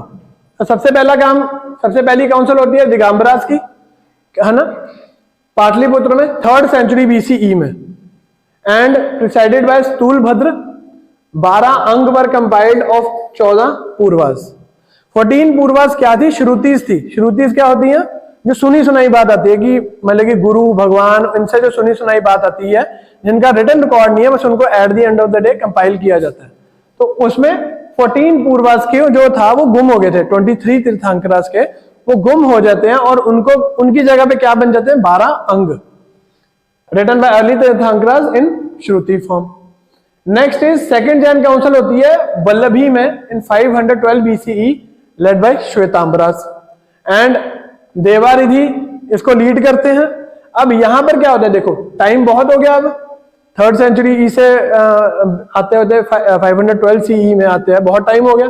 अब जैनिज्म में काफी चेंजेस आ गए होंगे, फिलोसफीज में काफी चेंजेस आ गए होंगे, तो उन सबको अकोमोडेट करने के लिए क्या होता है, 12 अंग तो पहले ही होते हैं, 12 उपअंग और बन जाते हैं। तो यहां पर क्या बन गया? 12 अंग एंड 12 उपअंग, जो बेसिकली सारा लिटरेचर है रिलीजियस जो जैनिज्म को सिग्निफाई करेगा, वो उनकी कॉम्पोजिशन हो जाती है। अब philosophy, everything consist of soul. हर living as well as non living चीज में जान है, बस बात कहां पर है? कॉन्शियस और सेंसेस में। और जब एक बॉडी जो है वो अपने सेंसेस को छोड़ के कॉन्शियस की तरफ जाती है, वो वर्ल्ड की रैट रेस में पड़ जाती है, और रैट रेस में बढ़ने के चक्कर में क्या होता है? रीबर्थ के चक्कर में पड़ जाती है, और उसे मोक्ष कभी नहीं प्राप्ति होती। अब मटेरियल इंटेलिजेंसेस, बेसिकली सेंसेस के हिसाब से नहीं काम करना, तो ये फिलॉसफी है। Next is world was never created. उसने जैनिज्म कहते हैं कि वर्ल्ड जो ये धरती है ना, कभी बनी ही नहीं। बेसिकली बनी इसलिए नहीं, इसका बर्थ कभी नहीं हुआ, बिकॉज ये शुरू से ही है। अब हम कहें ना कोई ऐसी चीज है जो शुरू से ही है, जिसका जन्म हमें पता ही नहीं है, तो शुरू से ही है। और वो कहते हैं कि अगर कोई धरती बनी ही नहीं है तो इसको बनाने वाला भी नहीं है, दैट मीन्स कोई गॉड भी नहीं है फिर, यानी कि कंसेप्ट ऑफ गॉड नहीं है। और टाइम जो महावीर ने ऐड करा था, काल इज इनफाइनाइट, कि ना ये कभी शुरू हुआ है टाइम, ना ये कभी खत्म होगा। तो अगर कोई चीज शुरू और खत्म ही नहीं हो रही तो उसको बनाने वाला भी कोई नहीं है, तो that means no god. Next is उन्होंने बोला कि और मेरी रियलिटी और आपकी रियलिटी, बेसिकली परसेप्शन में बहुत फर्क हो सकता है। अगर वही बात है ना, जब हमने पढ़ा था कि ये 1, ये भी 1 है, एक इसमें भी 1 है, मेरे लिए इसमें भी 1 मिल रहा है, मेरे को कहां पर है मेरा, बट आपको लगेगा सिर्फ ये है 1, मेरे लिए दोनों 1 है, आपके लिए एक 1 है। तो आपका परसेप्शन है, बेसिकली काफी परसेप्शन हो सकते हैं, दैट इज कॉल्ड अनेकतावाद। एकवाद नहीं, अनेकवाद हो सकते हैं हर चीज के। और सेकेंडली ये सारी बात करने के बाद जैनिज्म के साथ जब प्रीस्टली क्लास आई, उनसे डायलॉग्स करने लगे कि अगर आप ये कंसेप्ट बता रहे हो तो इसका बेसिस क्या है क्या नहीं है, तो अपने आप को बचाने के लिए जैनिज्म क्या करते हैं, स्यादवाद की थ्योरी दे देते हैं। स्यादवाद का मतलब कि कभी भी कोई भी चीज एब्सोल्यूट नहीं है, कि एक स्टेटमेंट, एक सच जो है वो एब्सोल्यूट नहीं है, उसके कभी भी कोई चेंजेस हो सकते हैं, कभी भी उसमें कोई वेरिएशंस हो सकते हैं। So that is called Syadvada. तो ये दो आ जाती हैं फिलॉसफीज। एंड जो सबसे बड़ा रीजन है जिसकी वजह से जैनिज्म इतना ज्यादा प्रमोट नहीं हो पाता, that is extreme form of meditation, कि अगर खाना खाना नहीं तो खाना ही नहीं, और जब तक नहीं खाना जब तक जान ना निकल जाए। उसके बाद अगर स्टडी करनी है तो ऐसी करनी है कि बस बैठी ही रहो, फिर उठ ही नहीं सकते। और मेडिटेशन करनी है तो इतनी ज्यादा मोनेस्टिक, सारा घर बार छोड़ दो, दुनियादारी छोड़ दो, बस एक जगह जाओ, वहां पे बैठो और पूरी जिंदगी बैठे रहो, मेडिटेशन करते रहो, पढ़ो, एंड कुछ बिना खाए खोए सब अपनी डेथ हो जाए। तो इस वजह से क्या हुआ, वर्ल्डली अफेयर से तो छुटकारा मिल जाएगा, लेकिन अब वर्ल्ड में आए और ऐसे ही चले गए, वो भी लोगों को समझ नहीं है। वो लोग कहते कि नहीं, ऐसे नहीं चलनी चीज। अब जैन लिटरेचर इज कॉल्ड अगमास, ठीक है। इसमें क्या है, 12 अंग है, 12 उपअंग है, ये हमने पढ़ा था। उसके बाद ये आगे डिस्क्राइब्ड है, जैसे हमने पढ़ा था कि ऋग्वेद वेदास के बाद ब्राह्मणास है, उपवेदास है, तो ऐसे ही इनको एक्सप्लेन करने के लिए 6 सूत्र, 4 मूल सूत्र एंड 10 प्रतनारका सूत्र और 2 कुलीन सूत्र। तो इन अंगास को एक्सप्लेन करने के लिए ये अपेंडिसेस हैं इसके। अब नॉन रिलीजियस टेक्स्ट की बात कर लें हम, उसमें कमेंट्रीज आ जाते हैं, हिस्टोरिकल वर्क्स आ जाते हैं, इसमें romantic work and religious works आ जाते हैं। फर्स्ट है, the most important is Bhadrabahu ने लिखी थी निरुक्तिस। इन अंगों पे कमेंट्री जो लिखी है वो भद्रबाहु ने लिखी। Kathakosha is a Jain literature, बस आपको इतना याद रखना है कि Kathakosha is a Jain literature जिसमें स्टोरीज है बेसिकली, और इज अ जैन लिटरेचर जिसमें स्टोरीज है। And last one is Prabandh and Charitra, they are the poetic Jain compositions. तो ये चीजें आपने बेसिक याद करनी है, बट अब आप जाके एनसीईआरटी या कोई और सोर्स पढ़ोगे उसमें बहुत सारी चीजें आएंगी, और जैनिज्म और बुद्धिज्म को आप इग्नोर नहीं कर सकते। अब डिक्लाइन क्यों हो रहा है, काउंटर रिफॉर्मेशन। ब्राह्मण प्रीस्टली क्लास को पता लग गया कि ये जो बुद्धिज्म और जैनिज्म ने हमें बिल्कुल ही खत्म कर देना, तो हम अपने आप को ठीक करने लग जाते हैं। उसकी वजह से लोगों का विश्वास दोबारा से आ जाता है।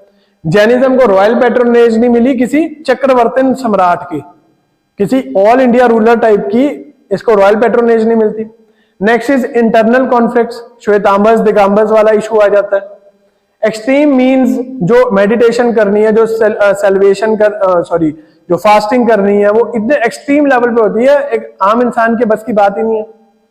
एग्रीकल्चर को अवॉइड करते थे, बिकॉज वो कहते थे कि एग्रीकल्चर करोगे जीव जंतु मरेंगे तो उससे क्या होगा, नुकसान होगा। स्प्रेड ऑफ बुद्धिज्म, जैनिज्म के साथ साथ एक लिबरल इसका काउंटर पार्ट आ गया, बुद्धिज्म आ गया। एंड क्या हुआ, Shaivism, Vaishnavism and शक्तिज्म। Jain architecture, ये अब कुछ देख लो, बट मोस्टली इसको हम इलेबोरेटेड फॉर्म में कराएंगे आर्ट एंड कल्चर में। Offshoot of Hindu and Buddhist style, अभी जो टेम्पल्स बन रहे हैं, जो स्टैचूज बन रहे हैं, जो कोई पेंटिंग्स हो रही हैं, तो सारी उस पे हैं। रॉक कट स्टाइल में ज्यादा, कि एक पूरे बड़े पत्थर को काट के उसके बीच में से सारी इंस्क्रिप्शंस हो रही हैं। अब कंट्रीब्यूशंस क्या है, न्यूमरस पिलर्स मिले, तरंग आपको देखा था हमने, तरंग मंदिर देखा था, मार्बल का बना हुआ है और उसमें बहुत सारे पिलर्स थे, तो ये पिलर्स वाला कंसेप्ट आता है। एंड इमेजेस ऑफ डाइटी रखी जाती थी, वहां पे भी ये मूर्ति पूजन का कंसेप्ट शुरू हो गया जैनिज्म में। पेंटेड डोम्स, ये सारे फीचर्स हम पढ़ेंगे आर्ट एंड कल्चर में। एक बार इसको रीड आउट कर लेते हैं। Octagonal space with in 4 faced और चौमुख डिजाइन, मतलब कि 4 मुखों वाले डिजाइन होते हैं। डेडिकेटेड टू, सबसे बड़ी बात इसमें भगवान है कौन, every temple is dedicated to one और अनदर तीर्थंकर, ठीक है। ब्रिक्स हार्डली यूज्ड हो रही हैं यहाँ पे। सिस्टम ऑफ कार्विंग्स है यहाँ पे। Hindus and Jains build cities, temple and CTs on hills. अब आप कभी भी आप देखोगे जैन मंदिर बने होते हैं अगर, तो मोस्टली आपको हिल्स के ऊपर मिलेंगे।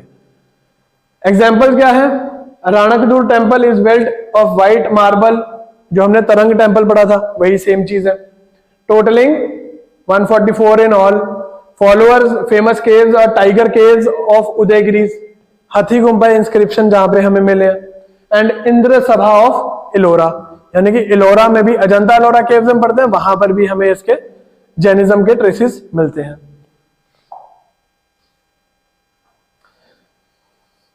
केव्स, केव टेम्पल्स का एग्जांपल दोबारा से वही हाथी गुम्बा केव्स आ जाता है। Temple of Gwalior with 57 feet high statue of Gomateshwara in Shravanabelagola. Shravanabelagola में कौन गए थे? Bhadrabahu along with Chandragupta Maurya. और यहाँ पे महावीर की बहुत बड़ी इमेज हमने बात करी थी, वो ये है। अब यहाँ पे एनुअल एक महाअभिषेक का फंक्शन सेरेमनी होती है, तो that is very important. Khajuraho and Mount Abu, यहाँ पे जो मंदिर मिले हैं they are also dedicated to Jainism. But ये जैनिज्म के कौन से सेक्ट को होंगे? माउंट आबू है फॉर एग्जाम्पल, किसको डेडिकेटेड? श्वेतांबर को होंगे, दिगंबर्स को होंगे? दिगंबर्स तो साउथ में चले गए थे,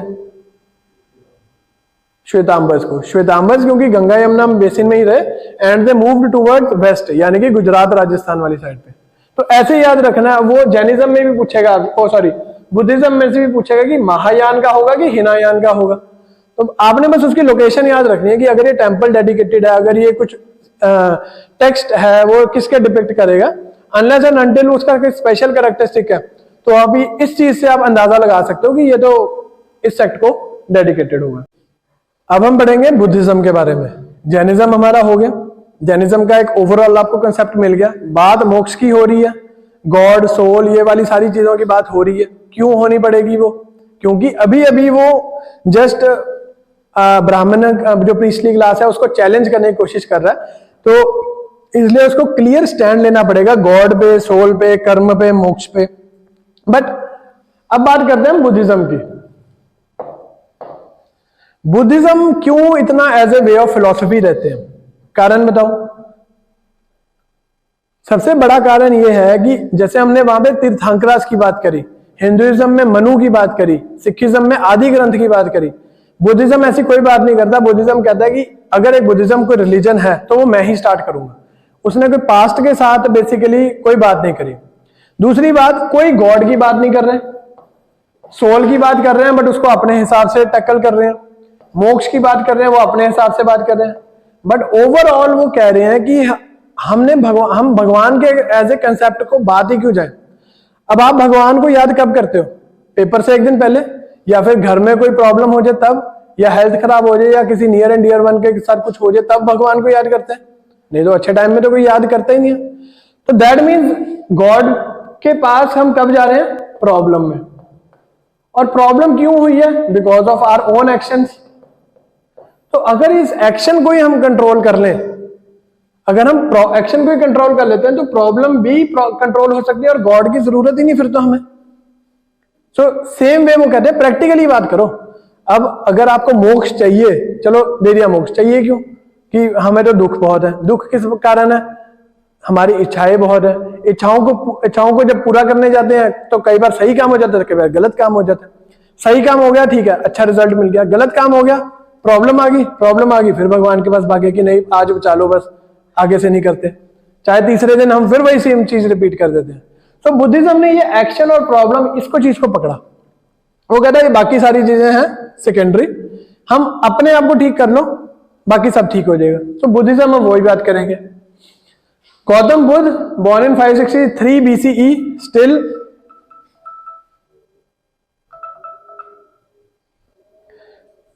Gautam Buddha born in 563 BCE in and Mahavir was his contemporary, दोनों साथ साथ में चल रहे हैं, ठीक है। In Lumbini कपाल वस्तु today in लुम्बिनी, आज कहां पर है? नेपाल। कपिला वस्तु एंड क्षत्रिय फैमिली है सुधोधन, शाक्यास, बेसिकली शाक्या क्लैन है ये, तो इन्हें शाक्या मुखी भी कहा जाता है। And his mother died while giving birth to him and raised by his foster mother masi, basically इसकी मदर की सिस्टर। तो फॉस्टर मदर कौन है? Prajapati Gautami. And Prajapati Gautami will be the first woman to enter the Buddhist sangha. He was married to Yashodhara at the age of 16 and son named Rahul. It was foretold that अब गौतम बुद्ध के father को बता दिया गया था कि या तो ये बहुत बड़ा सन्यासी बनेगा या एक बहुत बड़ा राजा बनेगा। अब एक राजा का बेटा सन्यासी बन जाए वो तो किसी को पसंद नहीं है, तो वो कहता है कि ऐसा करूंगा मैं पूरी जिंदगी इसको मटेरियलिस्टिक वर्ल्ड में रखूंगा, ठीक है। बट तो फिर भी देख लो कि पूरी जिंदगी अंटिल द एज ऑफ 29 की एज तक सारी मटेरियलिस्टिक चीजें कि अच्छा खाना पीना देखना सब बढ़िया, आपस में महल का सिस्टम सारा। बट फिर भी 29 की एज में ऐसी क्या बात आती है कि वो सारा कुछ छोड़ देते। आज की डेट में अगर 10 दिन के लिए आपको कोई ऑल स्पॉन्सर्ड ट्रिप दे रहे कि जाओ जी गोवा जाओ, आप अपने सारा छोड़ के, घर बार छोड़ के, घर की टेंशन छोड़ के, पढ़ाई की टेंशन छोड़ के भाग जाओगे। आप ये नहीं देखोगे कि मेरा एक्चुअल में नुकसान कितना हो रहा है। अब गौतम बुद्ध को देखो 29 ईयर्स मतलब कि फुल पेड ट्रिप था बेसिकली इसका गोवा का, उसके बाद भी ये वापस आके पहाड़ों में जा रहा है, सच्चाई मतलब कि इतना मन की शांति की बात कर रहा है। तो he left his royal palace at the age of 29 and this is called great renunciation Mahabhinishkramana. अब इसके साथ एक सिंबल एसोसिएटेड है, वो आप बताओगे मुझे क्या है। अब छोड़ा क्यों? अब वैसे तो हिज फादर मेड श्योर कि ये कहीं भी बाहर ना जाए, और बाहर अगर जाए तो इसकी राज्य में सभा में सब कुछ अच्छा हो। बट एक दिन ये क्या होता है कि अपने चन्ना जो इनका सारथी होता है गौतम बुद्ध का, उसके साथ बाहर जाते हैं और वहां पर जाके देखते हैं 4 sights, old man, sick man, dead man and ascetic. Ascetic मतलब सेंट, अब सन्यासी। तो ये 4 चीजें देखते हैं। अपने चनक को पूछते हैं कि ये क्या चीज है। सबसे पहले वो कहता है कि ये तो बूढ़ा आदमी है, देखो जी पूरी जिंदगी इसने काम करा, उसके बाद बुढ़ापे में ऐसी मिजरेबल लाइफ हो जाती है। वो कहते हैं ठीक है। उसके बाद ये कहते हैं सिक मैन, कहते ये तो बिल्कुल यंग है बट ये क्यों परेशान है, क्योंकि उसको पता ही नहीं आज तक कि भी परेशानी क्या है। तो वो कहता है कि ये बीमार है। तो कहता है ये तो बट आपने तो बोला था कि सिर्फ एज के बाद कोई मिजरेबल लाइफ होती है। वो कहते हैं नहीं, उससे पहले भी हो सकती है अगर आप अपने शरीर का ध्यान नहीं रखोगे। वो कहता है ठीक है। उसके बाद वो देखता है डेड बॉडी देखता है।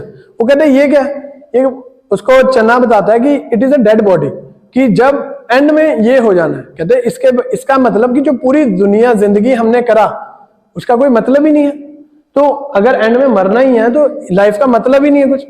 उसके बाद उसको दिखता है एक साधु, वो पूछता है कि ये क्या है। चन्ना कहते हैं ये इन सारी प्रॉब्लम्स का सोल्यूशन है कि अगर आप एक सन्यासी हो जाओ। अब सन्यासी का मतलब क्या है, what is the meaning of सन्यासी? अगर हम पॉजिटिव सेंस में लेंगे तो असली मीनिंग भी है वन हु इज कॉन्शियस,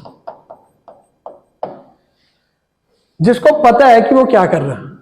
अगर वो कोई अच्छा काम कर रहा है, किसी की हेल्प कर रहा है, तो उसको पता है कि मैं अच्छा काम कर रहा हूं। अगर वो ड्रिंक कर रहा है, स्मोक कर रहा है, उसको एक ऐसी सोल जिसको पता है कि मैं जो कर रहा हूं क्यों कर रहा हूं, कि मैं सिर्फ सेंसेस से ड्रिवन नहीं हूं, मेरे को दिमाग को पता है कि आई एम टेकिंग इंटॉक्सिकेंट, तो मेरे को पता है कि ये मेरे साथ क्या करेगा शरीर में जाके, या इसका क्या आउट रिजल्ट होगा। So one who is conscious at mind level is a सन्यासी।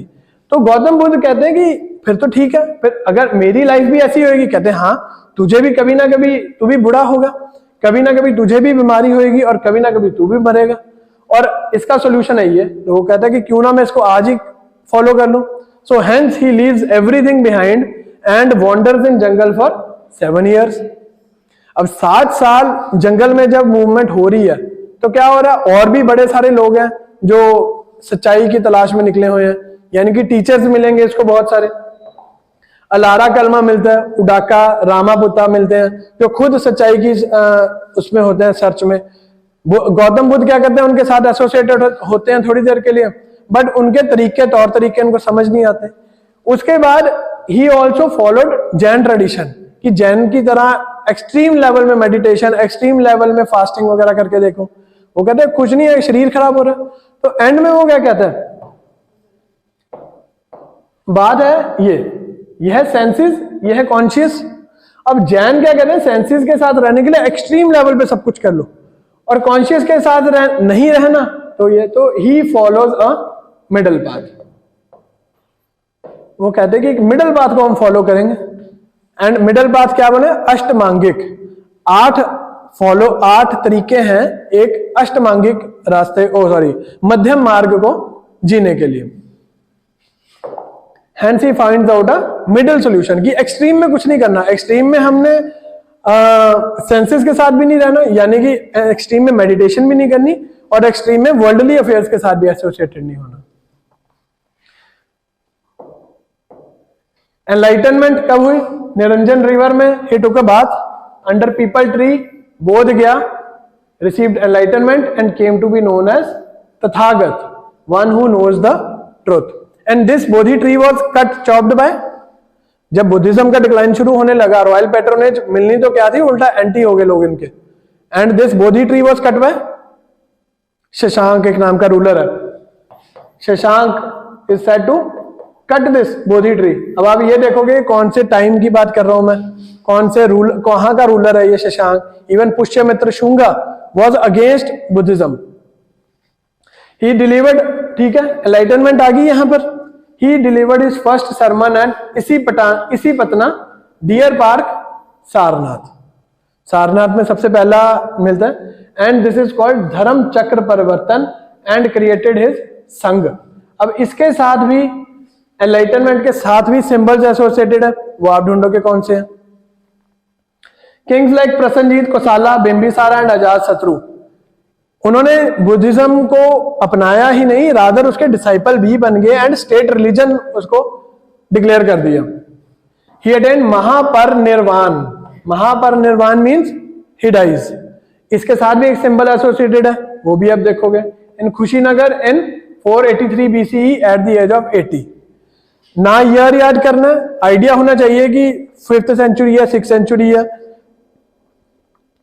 सिर्फ आपको एक आइडिया होना चाहिए कि सेंचुरी कौन सी जाती है। डेट्स पे इतना ज्यादा फोकस नहीं करना है इसमें, जब करना होगा तो मैं बता दूंगा आपको। अब teachings, he did not involve metaphysical questions. वो कहता है कि जब बात ही नहीं करनी हमने गॉड, सोल, ये सारी बातें ही नहीं करनी, तो इनका कंसेप्ट मैं आपको मोटा मोटा समझाऊंगा। बस हम बात करेंगे अपने बारे में। अपने बारे में कैसे? ठीक है, 4 नोबल ट्रुथ्स, आर्य सत्य, कि दुनिया में 4 सच्चाइयां हैं। सच्चाई क्या? कि दुनिया में दुख है, और इस दुख का कारण क्या है? आपकी इच्छाएं। There is sorrow in the world and the cause of the sorrow is your desires, and इसका solution भी है दुख निरोध, and दुख निरोध गामिनी प्रतिपात, and इसका solution क्या है? 8-fold path। तो ये आपको 4 सत्य पता होने चाहिए कि दुनिया में ये है, एग्जिस्ट कर रहे हैं, हम भाग नहीं सकते। कि अगर हम कहें कि मैं पूरी जिंदगी में कभी दुखी नहीं होऊंगा या मेरे साथ कुछ बुरा होएगा नहीं, तो that means we are fooling ourselves. अब ये कहता है कि सारी प्रॉब्लम्स हैं, प्रॉब्लम का कारण भी बता दिया और प्रॉब्लम का सोल्यूशन भी बता दिया। प्रॉब्लम का सोल्यूशन क्या है? अष्टांगिक मार्ग, 8 रास्तों पे चलने से आपको दुनियादारी से आप पीछे हट सकते हो। And this is called Pratitya pada, reason of everything. And he preached प्रतीत समूत पाद, रीजन ऑफ एवरीथिंग। मीठा, वो हम कहते हैं पाना मीठा लागे तेरा, ठीक है, या फिर हम कहते हैं रजा में रहो, या फिर हम कहते हैं जो होता है अच्छे के लिए होता है। तो सारे रिलीजन्स की ये चीज है कि उसकी रजा में रहना चाहिए, पाना उसका मान लेना चाहिए। सो सेम यहां पर है कि हर चीज का रीजन है। अब एक स्टोरी में आता है, बुद्धिस्ट स्टोरी को क्या कहते हैं? अच्छा, वैसे बुद्धिस्ट स्टोरीज जब हम सुनते हैं तो क्या कहते हैं उनको? दे आर कॉल्ड, सुना कभी ये वर्ड? जताका स्टोरीज। अब अगर मैं बीच में 1-2 स्टोरी सुनाऊंगा, दे आर कॉल्ड कंपाइलेशन, क्या बोले? जताका स्टोरीज। अब एक बार एक लेडी होते हैं, उसके बच्चे की डेथ हो जाती है, तो वो कहते हैं बुद्ध के पास जाते हैं। वो कहते हैं कि हमें तो, मेरा तो बेटा मर गया, मैं बहुत दुखी हूं, मेरे दुख का, अब आप कहते हो कि दुख है, दुख का सोल्यूशन भी है आपके पास। वो कहते हैं आप ऐसा करो कि 1 मुट्ठी अनाज लेके आना है इस पूरे गांव में से, एक ऐसे घर में से जहां पे किसी की डेथ ना हुई हो। वो कहती है ठीक है, लेडी कहती है ठीक है। वो पूरा गांव ढूंढती है, 1 दिन 2 दिन, वो वापस ही नहीं आते, और जब वो वापस आती है वो खाली हाथ वापस आती है। वो कहते हैं कोई भी नहीं, बुद्ध कहते हैं उसको कि देखा कोई भी नहीं मिला ना, कि ऐसा कोई घर जिसमें किसी की डेथ ना हुई हो, दैट मीन्स किसी को दुख ना हो, ऐसा कोई भी घर नहीं है। तो it is the reality of life. तो this is one of the stories, and the stories is called Jataka stories. अब 8 फोल्ड पाथ जो है उसको डिवाइड किया गया है काफी टाइप्स में। पान, इसमें क्या है, discriminant and wisdom. Right speech नहीं, right speech, conduct, livelihood, exercise, concentration, right action.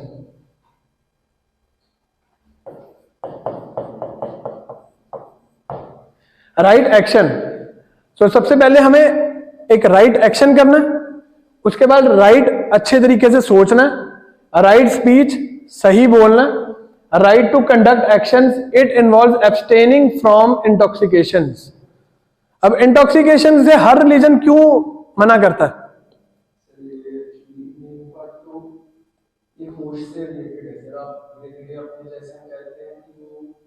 जो बुद्धि सब कुछ देख रही है उसको धीरे-धीरे से खो देती है और उनके साथ चालू नहीं, इंटॉक्सिकेशन में क्या होता है, सेंसेस की तरफ आप अपने कॉन्शियस माइंड से, वैसे हाँ, जब आप लेकिन कोई भी इंटॉक्सिकेंट लेते हो तो क्या होता है कि आपको दुनिया, आपको नहीं लेना देना फिर कि भी मैंने क्या करना है क्या नहीं करना, दुनिया जो सोचती है सोचने दो मेरे बारे में।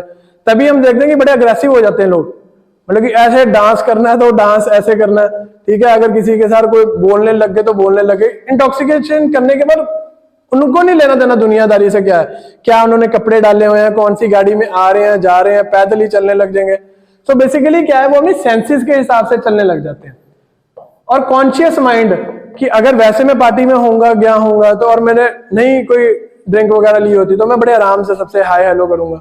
और अगर थोड़ा सा किसी ने करा हो, इंटॉक्सिकेटेड हो कोई बंदा, वो क्या करेगा, और जफ्फी डालने लग जाएगा, मतलब कि एक्सप्रेशन ऑफ लव बहुत ज्यादा हो जाता है कई बार। सो अब रिलीजन का मतलब मकसद भी यही है, सेंसेस में जाना, इंटॉक्सिकेशन का भी है, बट इंटॉक्सिकेशन एक बैकडोर एंट्री है, वीआईपी पास है बेसिकली एक, कि अगर आप सेंसेस के साथ मिलना चाहते हो 5 मिनट में 2-3 बार, मतलब कि 2-3 आप चीज खाओ पियो and you get attached with your senses. अब रिलीजन भी तो इसी पे लड़ा हुआ है, रिलीजन भी तो ये कह रहे कॉन्शियस से सेंसेस पे लेके जाना है, बट रिलीजन की अप्रोच क्या है, मेडिटेशन। अब मेडिटेशन बट क्या है, थोड़ी सी उसमें मेहनत लगती है, लेबर लगती है, और हम हमेशा एक स्मार्ट वे ढूंढते हैं, इजी वे आउट ढूंढते हैं।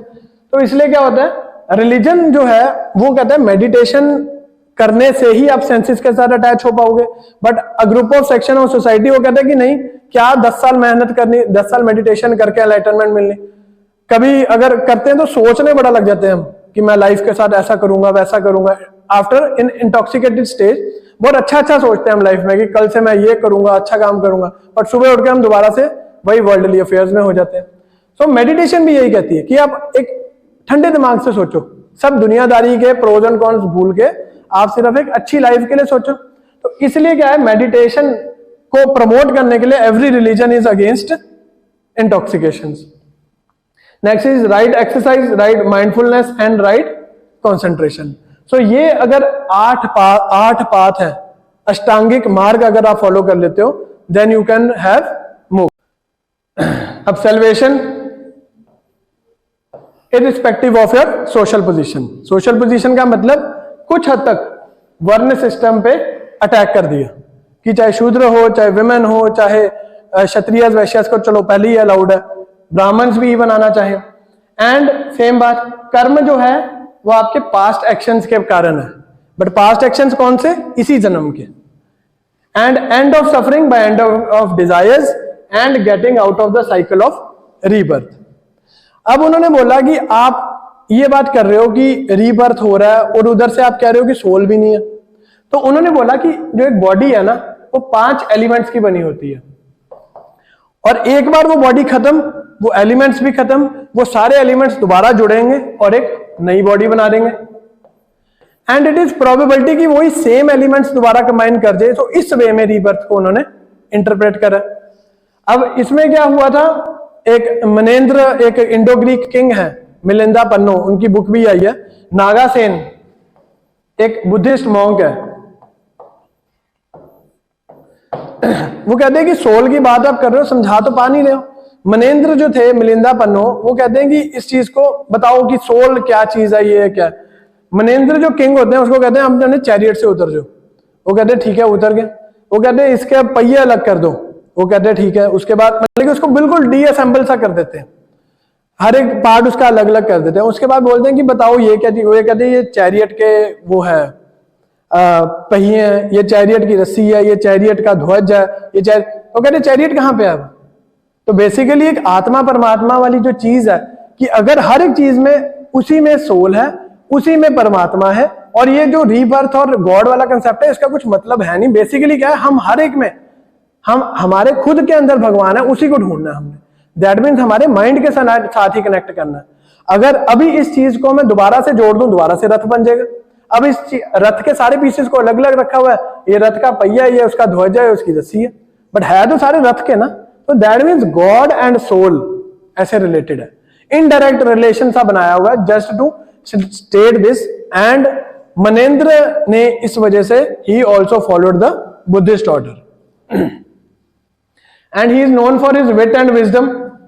अब वही बात है कि एक लेडी के बेटे की डेथ हो जाती है, वो जाती है, उसको विटी आंसर, विटी मतलब हाजिर जवाबी, एंड विजडम ये स्पिटिंग वाला इंसिडेंट की जब आनंदा के साथ वो खड़े होते हैं एंड उनके मुंह पे आके कोई थूकने लग जाता है, वो कहते हैं मैंने जब ली ही नहीं उसकी गाली तो मेरे पे लगी भी नहीं। तो दिस वे। एंड हमारी सोल जो है it has no transmigration. No transmigration अभी बताया मैंने आपको कि 5 एलिमेंट्स हैं वो इकट्ठे दोबारा से हो जाएंगे। सोल का कोई कंसेप्ट नहीं है, कोई ये नहीं है कि एक सोल एक बॉडी से निकल के दूसरे में जाएगी। सोल के सिर्फ एलिमेंट्स हैं वो कंबाइंड कहीं और हो जाएंगे और दोबारा से रिबर्थ हो जाएगा हमारा। And world is temporary which is 3-fold। World सारा टेम्परेरी है, कुछ भी परमानेंट नहीं है, इसलिए कोई दुख नहीं होना चाहिए, कोई सुख नहीं होना चाहिए। अनित्य दैट मीन्स ट्रांजिएंट है सारा वर्ल्ड। दुख, और इस ट्रांजिएंट वर्ल्ड में दुख है, लोगों को लगता है कि ये मेरे से दूर चले गया, ये मेरे से पास आ गया, but it is all transient. And नता यानी कि सोललेसनेस, कोई सोल नाम की चीज नहीं है, ये सिर्फ एक कंसेप्ट है that is formed after the combination of the 5 eternal elements. And soul with 5 groups called Skanda.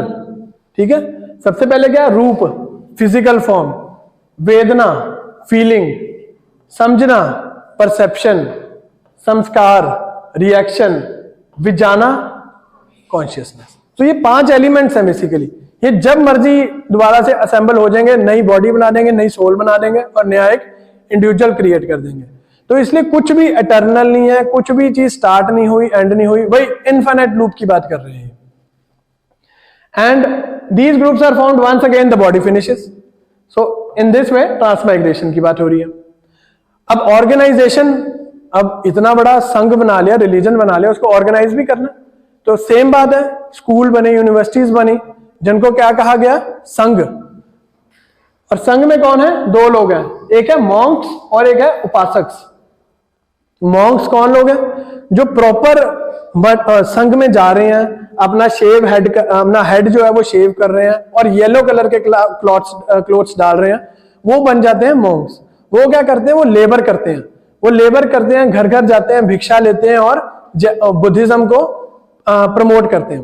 But हर एक ब्राह्मण साधु तो है नहीं, हर एक बानिया अंबानी तो है नहीं, तो इस वजह से हर एक जैन भी मॉन्क तो बनेगा नहीं।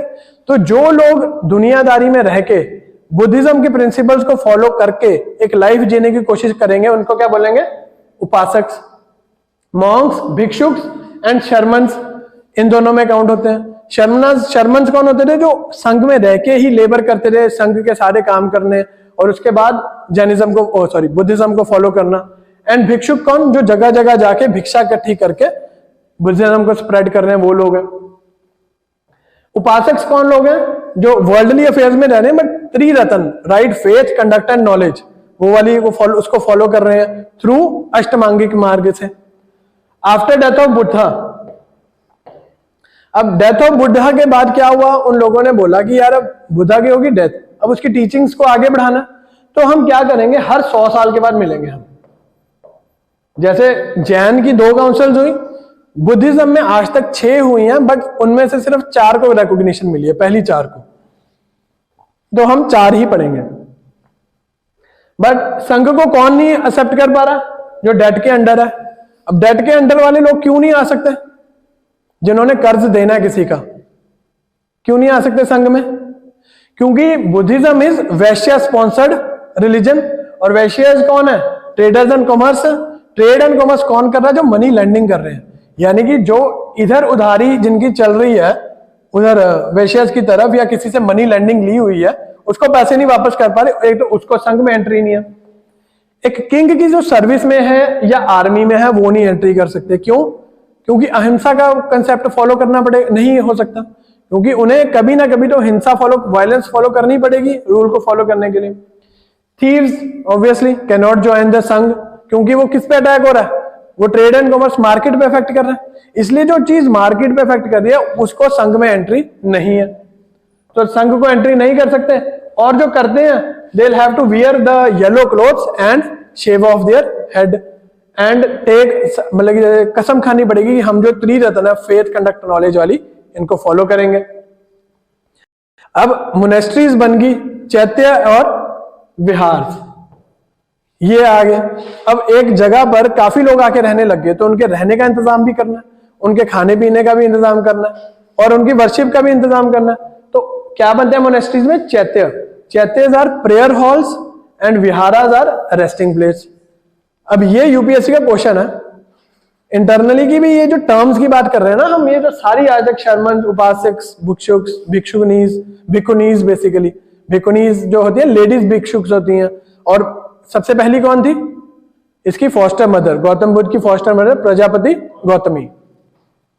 Women were not given to right, women could become the member of this sangha, वो पार्टिसिपेट भी कर सकते थे, बट उसके बाद अगर कोई भी वोटिंग हो रही है, कोई हर साल के बाद क्या होता था, एक जो संघ था उसका हेड चूज किया जाता था। women were not allowed to, women and shudras were not allowed to vote in that procedure। वो बैठ सकते थे, देख सकते थे क्या प्रोसीडिंग चल रही है, but they can not vote in the process. अब स्प्रेड, सेम बात वही आ रही कि स्प्रेड कैसे हो रही है। बनारस, राजगीर, श्रावस्ती, विशाली, नालंदा, पाटलिपुत्र, ये सारे नेम याद रखने हैं, कारण बुद्ध यहां पे खुद जाके उन्होंने बुद्धिज्म को स्प्रेड करा था। क्वेश्चन आया भी हुआ है और दोबारा आएगा कि ये सारी प्लेसेस हैं, which of the place is associated या नॉट एसोसिएटेड विद बुद्ध।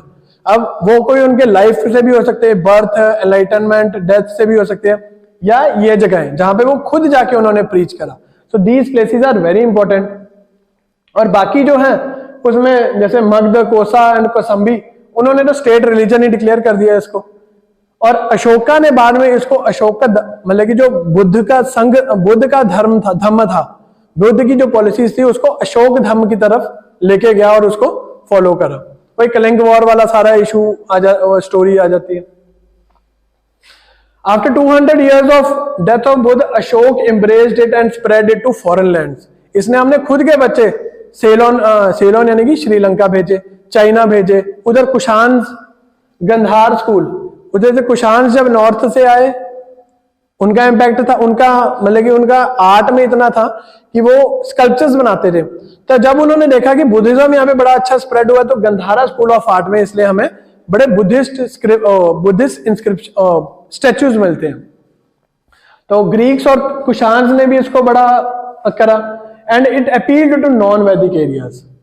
अब बात है कि अब स्प्रेड बहुत ज्यादा हो गया, अब गंगा यमुना तक नहीं, अब तो नीचे साउथ तक पहुंच गए।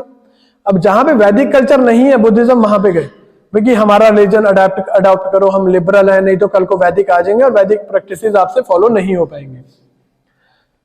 But second century BCE and first century BCE में क्या हुआ, ब्राह्मणिकल डेवलपमेंट्स होने लगी, काउंटर रिफॉर्मेशन होने लगी और ब्राह्मण्स ने अपने आप को ठीक करना शुरू कर दिया। इसलिए जो इनकी रॉयल पैट्रोनेज इनको मिलती थी वो कम होने लगी। इसलिए हमें दिखता है कि मिहिर कुल एक राजा है, पुष्यमित्र शुंगा है, वो इनको डिसलाइक करते हैं। Even Shashank is one of the ruler of this time, जो जाते हैं और बोधि ट्री को ही काट देते हैं, विच इज डिस्प्यूटेड थोड़ा सा अभी तक कि did he actually cut the tree Shashank. But अगर कहीं क्वेश्चन आता है कि हु कट दिस ट्री, तो इट इज शशांक। अब after the death of Buddha, तो उन्होंने बोला कि हम आज मिलते हैं और आज से हर 100 साल के बाद मिलेंगे, ताकि जो बुद्ध का रिलीजन है उसको हम अच्छे से कंप्लाई कर पाए। अब इसमें आपने क्या याद करना है, जगह, place, headed by, time and इसमें सबसे इंपॉर्टेंट क्या इवेंट हुई। फर्स्ट बुद्ध पैट्रोनेज कौन सा किंग था? अजातशत्रु, हर्यांका डायनेस्टी, ठीक है। ऑर्डर टू अराइव, उसके बाद ये देखो 483 BCE, just after the death of Buddha. Saptaparni caves, Sattapanniguha and Rajgriha, and headed by Mahakassapa. अब यहां पर क्या था कि बुद्ध ने जो सारी टीचिंग्स दी हैं उन सबको कंपाइल करके हम लिखेंगे एक फॉर्म में, इसलिए क्या हमें मिलता है? सूत पिताक एंड विनय पिताक। आनंद ने कंपोज्ड सूत पिताक, इसमें क्या है? बुद्ध की टीचिंग्स है, और उपाली कंपोज्ड विनय पिताक, जिसमें मोनेस्टिक कोड है कि जो वहां पे मॉन्क्स रहेंगे वो किस हिसाब से रहेंगे, उनका कंडक्ट कैसा होना चाहिए, ये चीजें सारी याद रखनी है। Next is second Kalashoka, Shishunaga dynasty, 383 BCE, Vaishali. Discuss 10 disputed points. अब यहां पर क्या होता है? डिवीजन की बात शुरू हो जाती है। 100 साल 483 में पहले मिले थे, अभी मिल रहे हैं 383 में, 100 साल हो गए। अब 100 साल में क्या हुआ? उनमें आपस में काफी कॉन्फ्लिक्ट्स आ गए। उसका सबसे बड़ा कारण क्या था? Royal patronage. एक सेक्शन कहता था कि नहीं, हमें जो वेल्थ मिल रही है वो हमें रखनी चाहिए। एक सेक्शन कहता कि नहीं, बुद्ध ने बोला कि इकट्ठा अपरिग्रह का कंसेप्ट दिया था कि बहुत ज्यादा अपनी ग्रीड की तरफ नहीं जाना। बट वो कहते कि नहीं, अब रिलीजन को स्प्रेड करना है, इसलिए हमें फाइनेंसिस चाहिए, हमें रिसोर्सेज चाहिए। तो उस वजह से इनमें कंफ्लिक्ट आ जाता है और दो हिस्सों में बढ़ जाते हैं, थेरावाद, स्थवर अवादिन्स एंड महायान, महासंघिकास। ये थेरावाद कौन है? पुराने जो स्थिर हैं, जो बेसिकली बुद्ध की टीचिंग्स पे स्थिर है, वो ये बन जाते हैं। एंड बाद में यही हिनायान बनेगा, लेसर सर्कल। एंड महायान यानी कि महासंघिकास।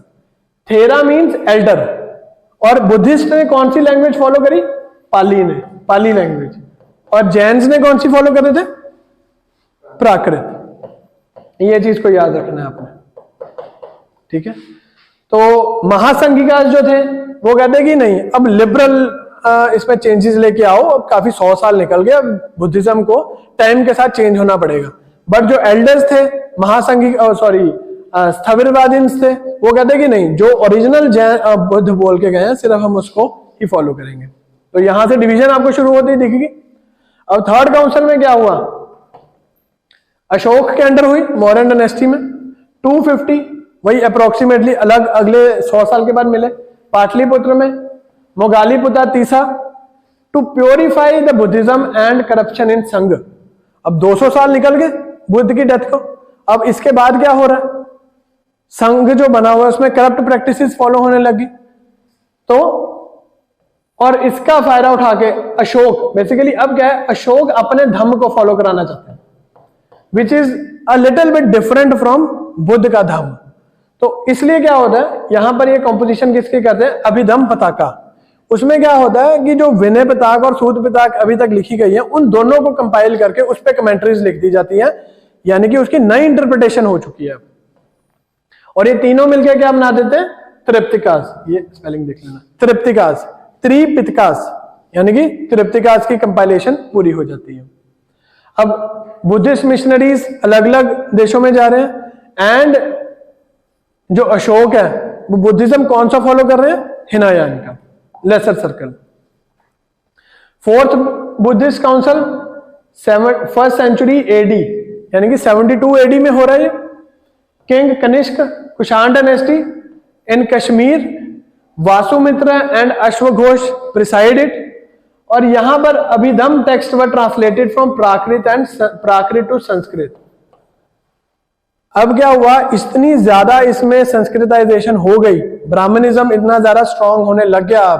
अब इनको लगा कि जो हमने प्राकृत थी, अब संस्कृत सबको समझ आ रही है, तो हमें संस्कृत लैंग्वेज पे जाना चाहिए। तो क्या करते हैं, प्राकृत से संस्कृत में ट्रांसलेशन शुरू कर देते हैं, which becomes the reason of decline of Buddhism. वो कहते हैं कि you are now at par with the Brahmanical religion only, कि वो भी संस्कृत में बात करते थे जो आम इंसान को समझ नहीं आ रही, तुम भी वही बातों में आ रहे हो। तो प्रिविलेज सेक्शन ऑफ सोसाइटी बनने की कोशिश के चक्कर में बुद्धिज्म जो होता है डिक्लाइन होना शुरू हो जाता है। एंड जो फाइनल डिवीजन होती है महायान और हिनयान में, उसमें डेवलप हो जाती है। महायान के कैरेक्टरिस्टिक्स क्या है? आइडल वर्शिप करते हैं, किसको? बुद्ध को। रिचुअल्स, जैसे ब्राह्मणों का प्रीस्ट क्लास का रिचुअल्स है, ये भी रिचुअल्स के चक्कर में आ गए। एंड बोधिसत्व, यानी कि जिन जिन को ज्ञान प्राप्ति, निर्वाण की प्राप्ति होगी, वो भगवान बन गए, और उस भगवान को क्या कह रहे हैं हम? बोधिसत्व, जो आते भी रहे हैं एंड और फ्यूचर में भी आएंगे। अब उस फ्यूचर के जो बोधिसत्व है और पास्ट के जो बोधिसत्व है, उसकी आपने 4-4 नाम याद करने हैं, ठीक है? बोधिसत्व के नाम याद करने हैं एंड वो सिग्निफाई क्या कर रहे हैं। उसके बाद they regarded Buddha as god, but Hinayana जो था सेक्शन ओरिजिनल टीचिंग्स पे काम कर रहा था, और अभी भी वो पाली में था, और महायान जो आ गया था संस्कृत में आ गया था। इसमें संस्कृत स्क्रिप्चर्स, सॉरी, महायान में संस्कृत आ गई थी, हिनायान में अभी तक पाली था।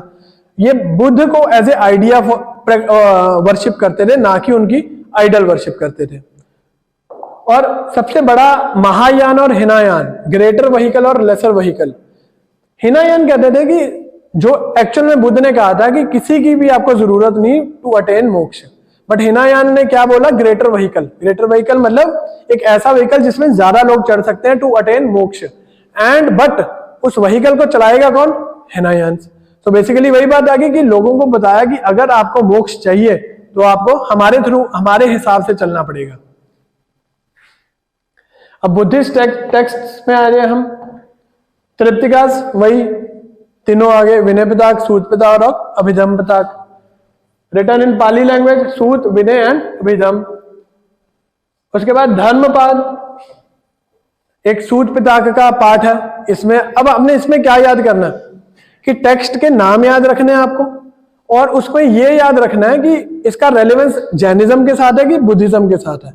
और बहुत ही ब्रीफ आपको बेसिक आइडिया होना चाहिए कि इसमें लिखा क्या है, इसमें पोएम्स हैं, स्टोरीज हैं कि नॉवल है, ये क्या चीज है, बस इतना याद रखना है। इसकी डिटेल में नहीं जाना, क्योंकि डिटेल में अगर चले गए तो फिर बुक्स पे पढ़ते रह जाओगे इनको।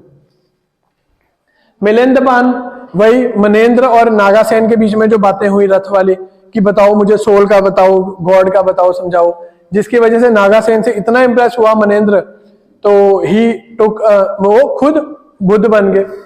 Buddha Charitra, it was written by अश्वघोष and it is about the life of Buddha, ठीक है? अश्वघोष के ने लिखी है बुद्ध चरित्र। नेक्स्ट इज ललित वस्त्रा, ये है बुक, एक दीप वंशा और एक महावंशा। अब इसमें जितना जितना बताया है सिर्फ उतना ही याद रखना है कि क्या किसकी है। इसके अलावा एक, जब आप एनसीईआरटी पढ़ोगे ना, तो उसमें सूत पिताक भी होगा, सूत पिताक भी होगा एक वर्ड। तो इट इज अ बुद्धिस्ट एक टेक्स्ट है जिसमें काउ एज मदर का कंसेप्ट हमें मिलता है, क्योंकि cow gives us, keeps us healthy, wealthy and wise. Healthy, wealthy and wise यानी कि हेल्थ में ब्यूटी देगा, वेल्थ में वेल्थ देगा, और वाइज में हमें अकल देगा। तो cow as a mother, because she gives us beauty and happiness and wealth, it is defined in Sutta Pitaka. It is a Buddhist text. बस आपको इतना याद करना है कि सूत पिताक है, बुद्धिस्ट टेक्स्ट है, उसमें काउ एज ए मदर को सिग्निफाई कर दिया गया, पहली बार हमें दिखता है।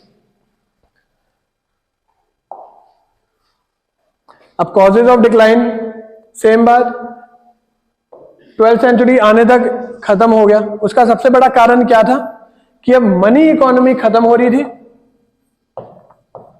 हर चीज का इकोनॉमिक रीजन है। अब फ्यूडलिज्म स्टार्ट हो रहा था, पोस्ट गुप्ता पीरियड में फ्यूडलिज्म स्टार्ट हो रहा है। दैट मींस अब लैंड बहुत ज्यादा इंपॉर्टेंट हो रही है, पैसे से ज्यादा लैंड जरूरी हो रही है। तो इसलिए क्या है, अगर इकोनॉमिक स्ट्रक्चर चेंज होगा तो पॉलिटिकल चेंज होगा, पॉलिटिकल चेंज होगा, सोसाइटी चेंज होगी, सोसाइटी चेंज होगी तो रिलीजन चेंज होगा। तो अब दोबारा से आपको ब्राह्मणिज्म मिलेगा आता हुआ, जस्ट बिकॉज कि फ्यूडलिज्म को जो रिकॉग्निशन देनी है सोसाइटी में, वो कौन देगा? अब प्रीस्टली क्लास। बुद्ध जैन तो बड़े ही हेटेरोडॉक्स टेक्स्ट है, बड़े लिबरल रिलीजन है, वो तो देंगे नहीं।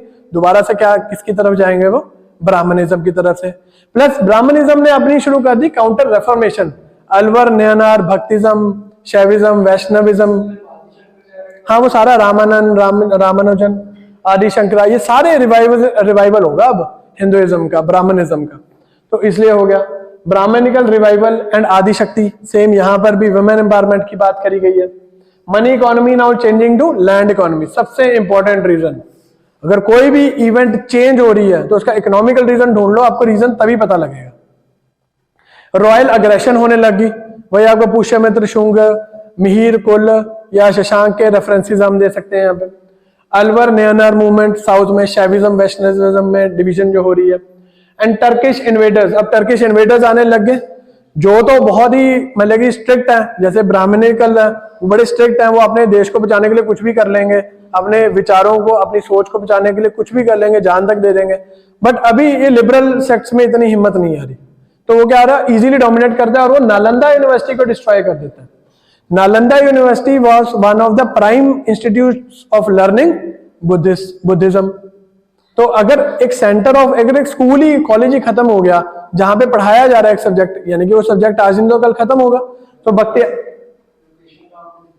बिहार में अभी नालंदा यूनिवर्सिटी को दोबारा से रिवाइव करा गया। अमर्त्य सेन को बनाया गया था इसका चांसलर, वीसी बनाया गया था। अब इसका क्या है लेगेसी, आत्मदेवो भव। आत्मदेवो मतलब अपनी आत्मा पे कंट्रोल करो थ्रू मेडिटेशन।